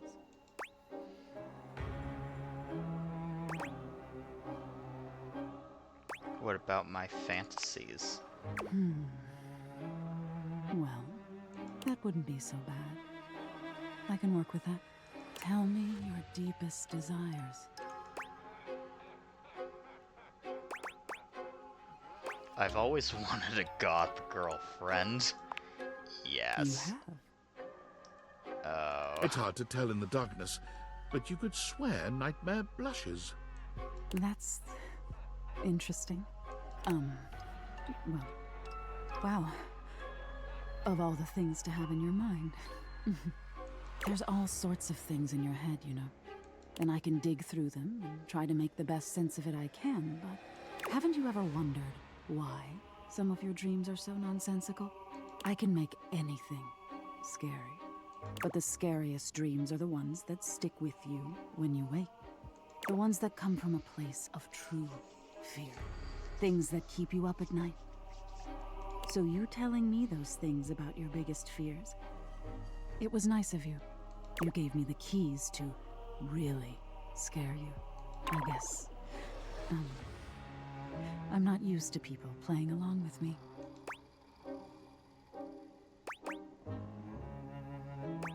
I imagine most people don't understand how important your work is. Few do, unfortunately. There's so much to be learned from nightmares. On an animalistic evolutionary level, some say nightmares are sort of like practice for life-threatening scenarios. Others say nightmares are just your brain sorting through stressful events from your day.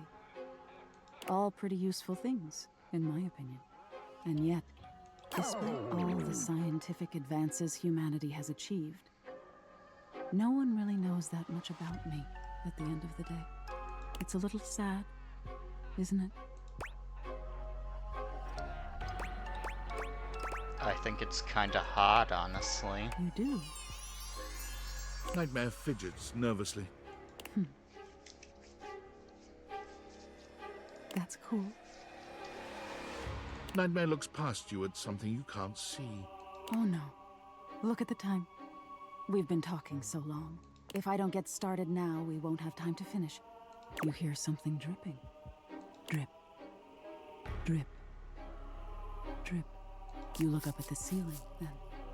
Nightmare serves you some unpleasant imagery, but it's just not quite up to her usual standard. Something about her seems off her game. What could have happened? Perhaps you can ask her about it another night. Okay. I think I'll do one more day, then call it for this session.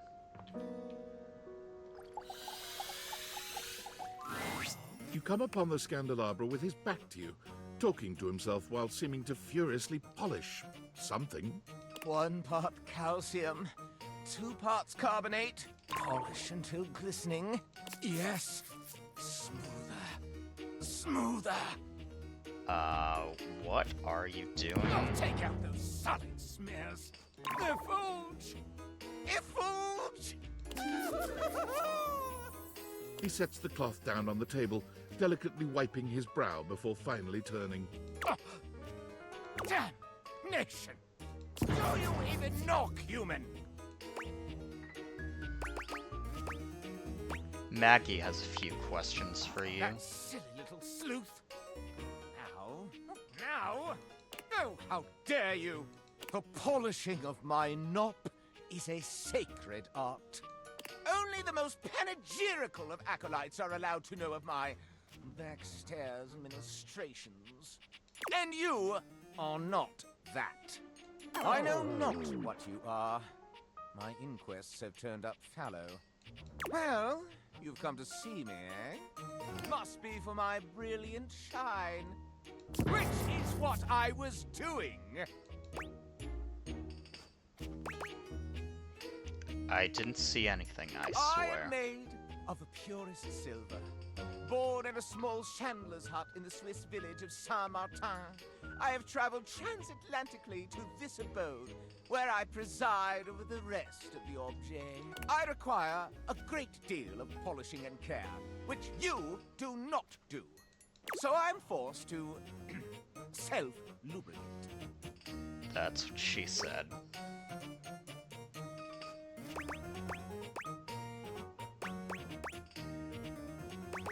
I'm sorry I don't polish you. You deserve better. I am Argentum. All my atoms are singular, rigid, upright, of good stock. One of the ancient metals, friend of humans since time immemorial. And most importantly, I am chaste.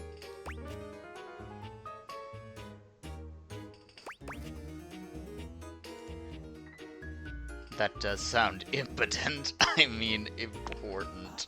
I perch aloft this dining able, surveying the better part of the kitchen, living room, and the emptiest of walls.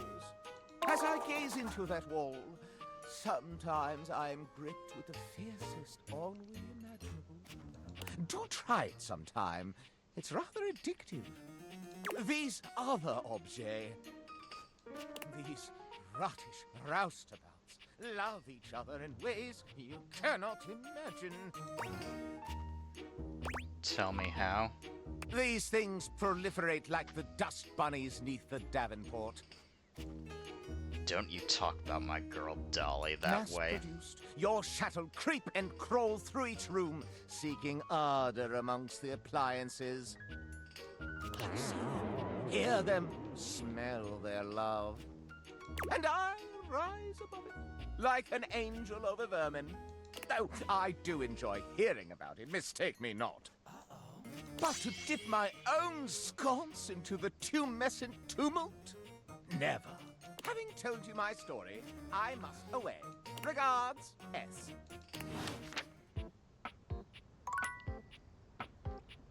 No help whatsoever. Where's Maggie? I'll meet you at have to say? location 1. Which is... Otherwise known as the dining room table. Yeah, he won't talk to me.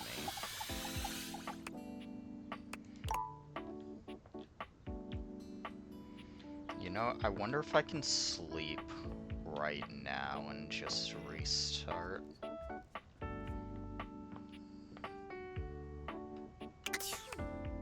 It's not time for sleep yet.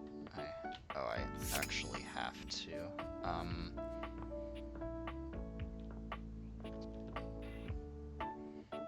What about back Dorian? Dorian stands directly in your way, unmovable and unimpressed, and facing away from you entirely. What are you looking at? The back of your head? That's right. It's facing away from you because I need to stay alert on the goings-on outside. What's in the backyard that's so What's important? in the backyard simply does not concern you right now. What you need to focus on is inside the house. If you want to speak about why, talk to Front Dorian. Are you his evil twin? I'm the same as him. I'm just facing the other way. There isn't an evil board in my body. I've been straight with you.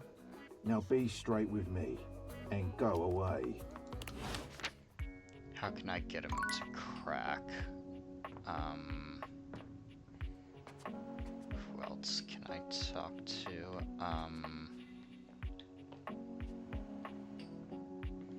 How about Dante again? Hey, good timing, Emperor Nostradamus. It's time for your last lesson. Already? I've taken you through the different stages of the pickup, from breaking the ice to building a friendship. Now, it's all about learning how to navigate taking the next step from friend to lover. But before that, there's something I want to ask you, and your answer determines where we go from here. Why have you been coming to me for lessons all this time?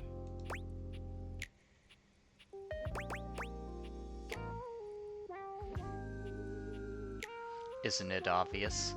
I want to get with you. You're hot in all the right ways. I figured as much. Makes me wonder if you've learned anything about connections or even the remotest thing about me. In fact, I think you've taken me for granted this entire time. I get coming to me because you like the way I look, But what about the content of who I am? Tough to get to know someone and break the ice when you're a stone-cold jerk, right? And honestly, I'm getting the vibe that that's exactly what you are. You know what? I think I'll teach a special final lesson just for you. Learn how to be a better human before you try to trick someone into participating in your miserable life. Stay away from me. I won't hold back from burning you. Ouch. Shut it, loser.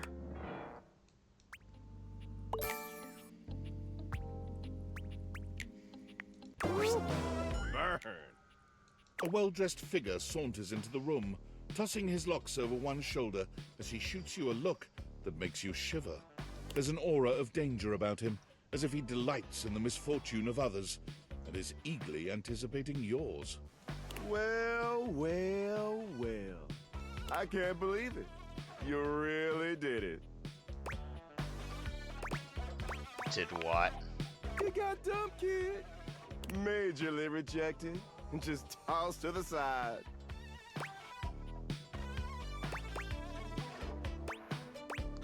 Thanks. You're so welcome. Who are you and what's your He deal? places a hand on his hip, giving you a knowing look. I'm a hot topic. Surprised you haven't heard about me already. I'm Regina Rejection, but you can call me Reggie.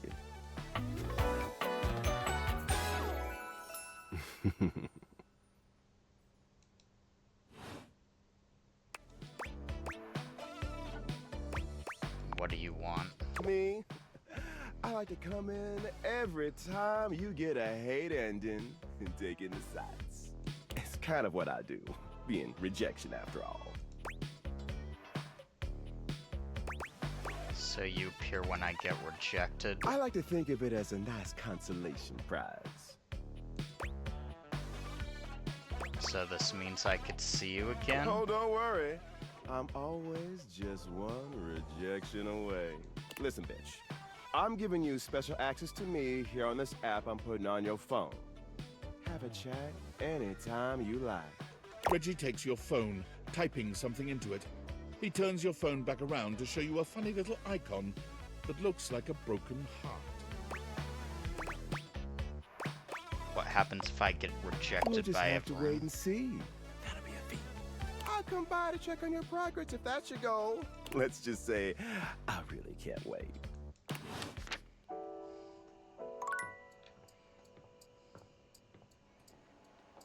More coffee, please. It's my favorite customer. What can I get for you today? I don't think I'll have any coffee Oh, today. all right then. No problem. We'll see you next time.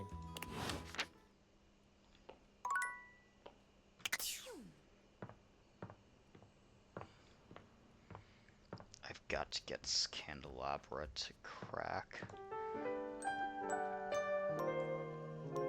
Maybe I'll just try one more time.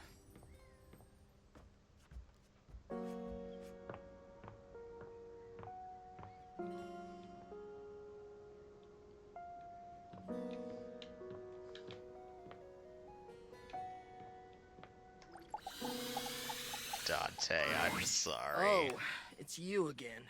I'm, kind of busy, my dude. What are you doing? Anything but this. Bye.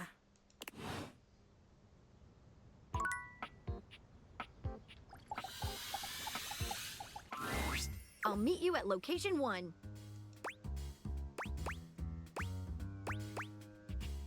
See you there.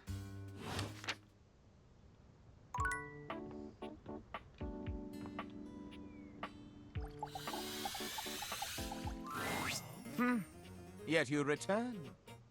You must desire me in some way. The chance of critical colloquy beckons. Though your own scandal-mongering leaves much to be desired, I can take you under my lay roof.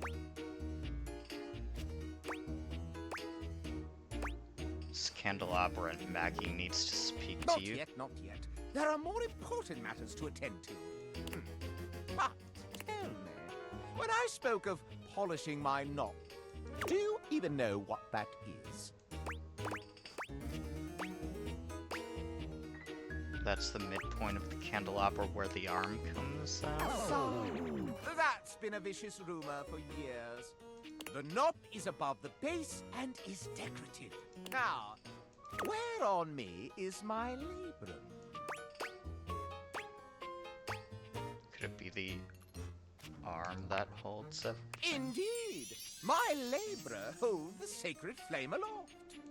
Last, a capital may mean an uppercase letter or an exclamation for a lovely thing. But where is the capital on my corpus?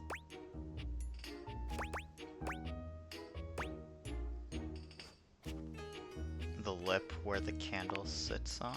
No, that is my sconce! Do they not teach this in schools? The capital is underneath each sconce.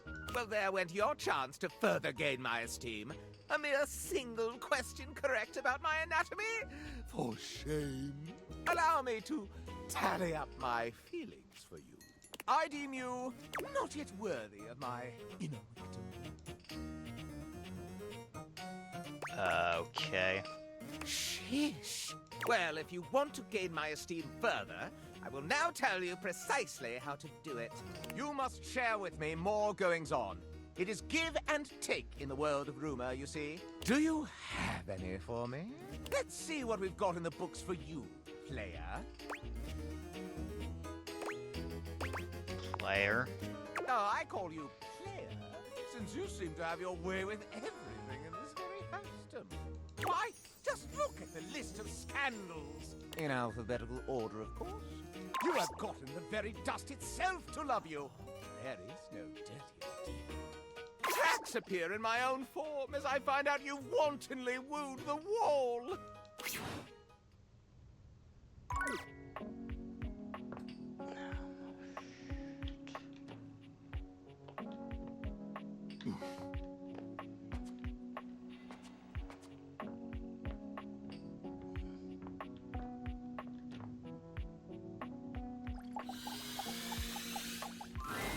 The game console turns on.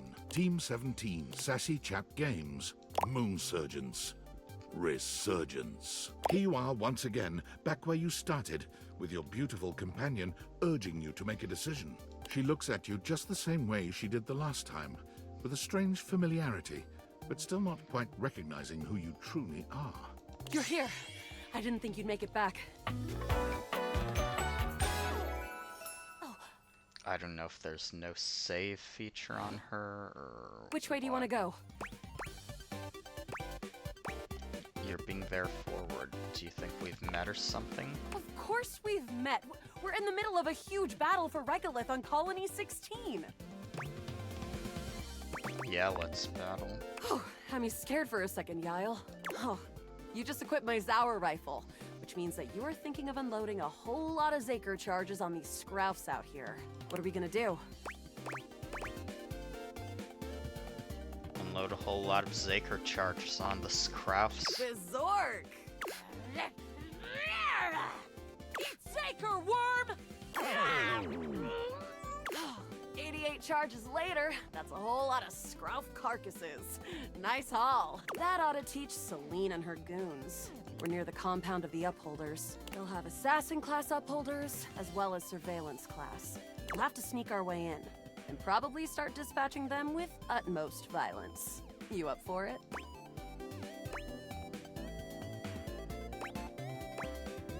Is this a stealth section or something? Yeah, sneaky stuff.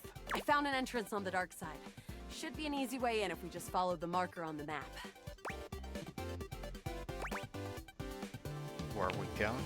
To defeat the final boss. Death to the final boss. Woohoo! Death! After a short walk, you find yourself standing in front of a bullet-ridden metal door, way out in the middle of the cold, grey landscape. This is the entrance I've never seen anyone use. With my trock-picking skills, we'll have this open in no time. Let's get it done. Luna picks the lock, allowing you to peer inside. You can see hallways filled with shining electronic doors off into the distance. Here we go. Upholder central inside. I'm seeing grunt class upholders, who shouldn't be too bad. But there will be surveillance class 2, which can sound the alarm. Sounds dangerous. It is. Very. How do you suggest we do this?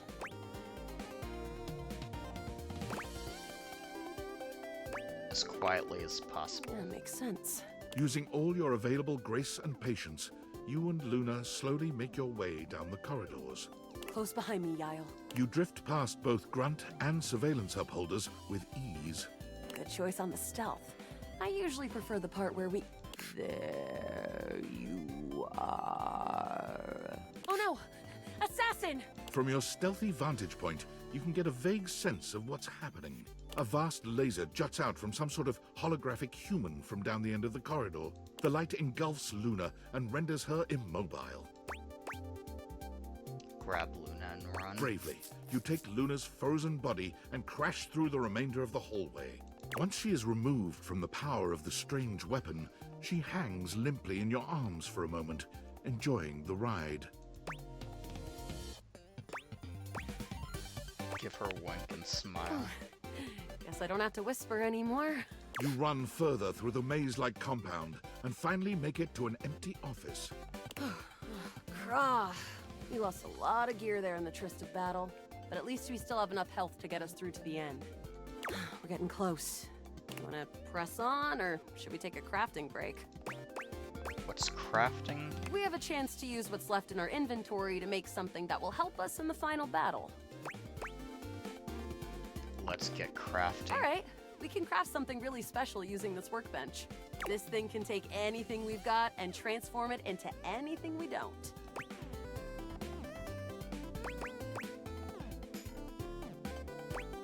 Does it take compliments? Compliments?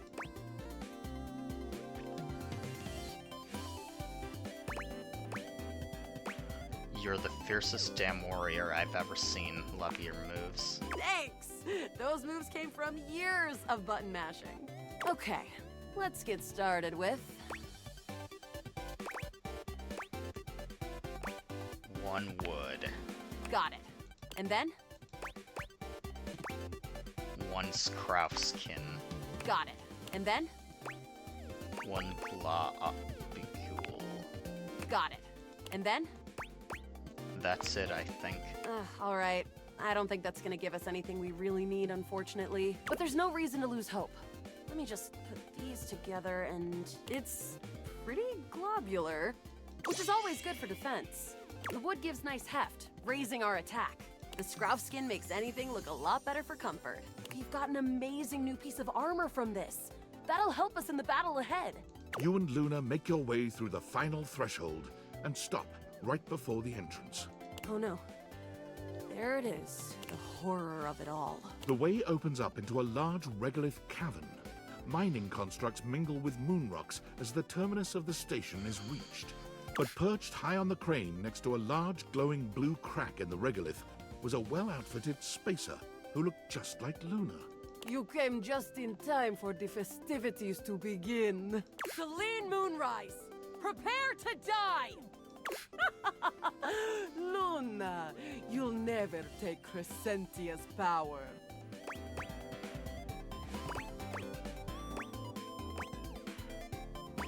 Who is Celine? Who is that with you? Some low-level peon? I always send those to the Drock pits. Do you need to know any more? We kill her. The glowing crack seems to swell. Charge, bitch! The blue deposit of moonrock erupts, and from the crack, a monstrous creature bursts forth. Crescentia! Go!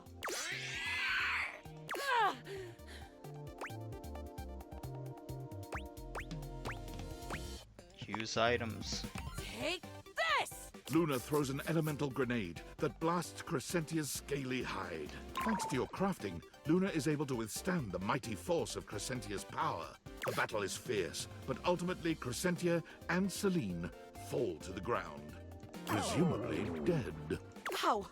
Did that without even a single save. Great job, Yael.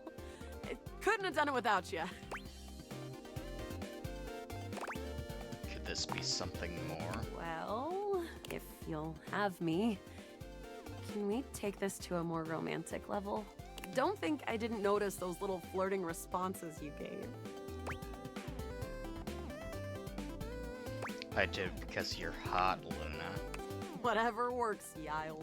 Well, come back anytime and let's play again. Thank you. Truly.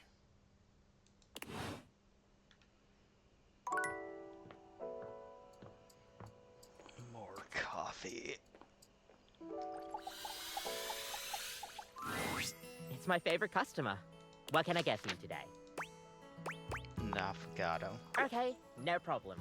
One affogato? Order up. Kofi flies into action, assembling your drink order with speed and skill. All right. Here we go. One affogato. Enjoy. Is there anything you'd like to know about the affogato? Why is it called an affogato? Well, for fun coffee, the name certainly backs it up. In Italian, they call it affogato al caffè, which literally means drowned in coffee. So, affogato means drowned. That's the way it's made after all. Drown it in espresso. Sounds like delicious drowning. Don't get lost in it. We'll see you next time.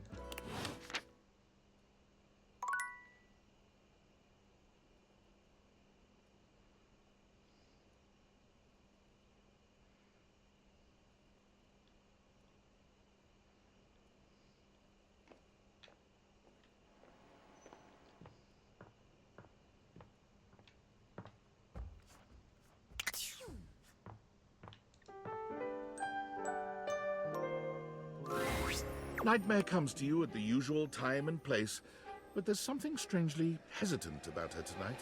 She fidgets with the dark wisps at the edges of her being, the same way one might fidget with their hair.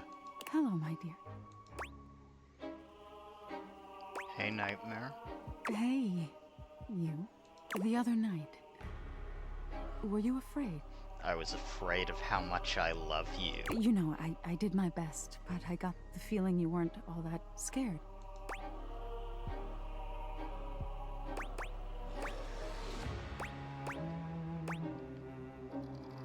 You did feel a little off your game, if I'm being honest. I knew it. I knew something was wrong. Nightmare sighs, her horrifying shoulders sagging visibly.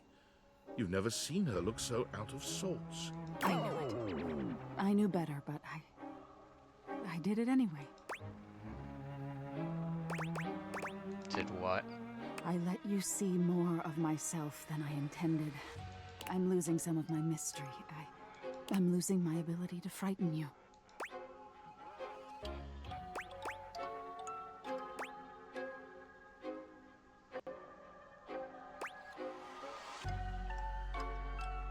I guess that's why you look different to me now. Different? Nightmare turns to look at the wall to your left, which is now just one massive mirror. When she sees her own reflection, she screams. When did this happen? Oh no. No, no, no, no, no, no, no. Are you okay? No! Nightmare is pulling at the shadows that make up her body, like one might pull at clothing. I just thought, if I could teach you about fear, you'd learn about the darkest reaches of your mind and stop fighting your nightmares. If I can't even scare you, what good am I?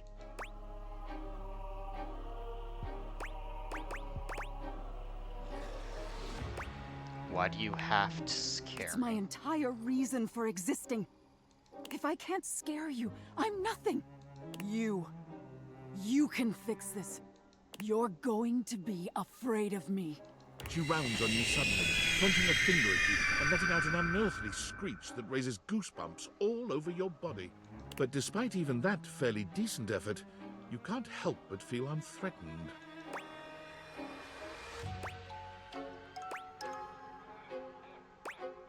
Oh, mercy, hell. You could have sold that a little better, you know. But thanks for trying. Nightmare sighs. How is this your dream and I'm the one having a nightmare? How do you deal with this?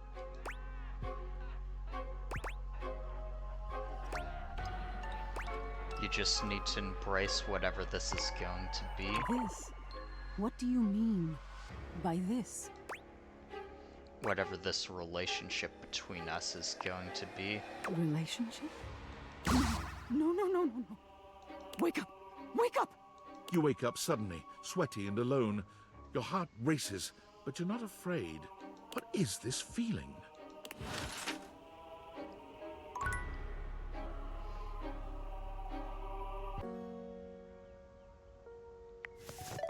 Alright, to be continued.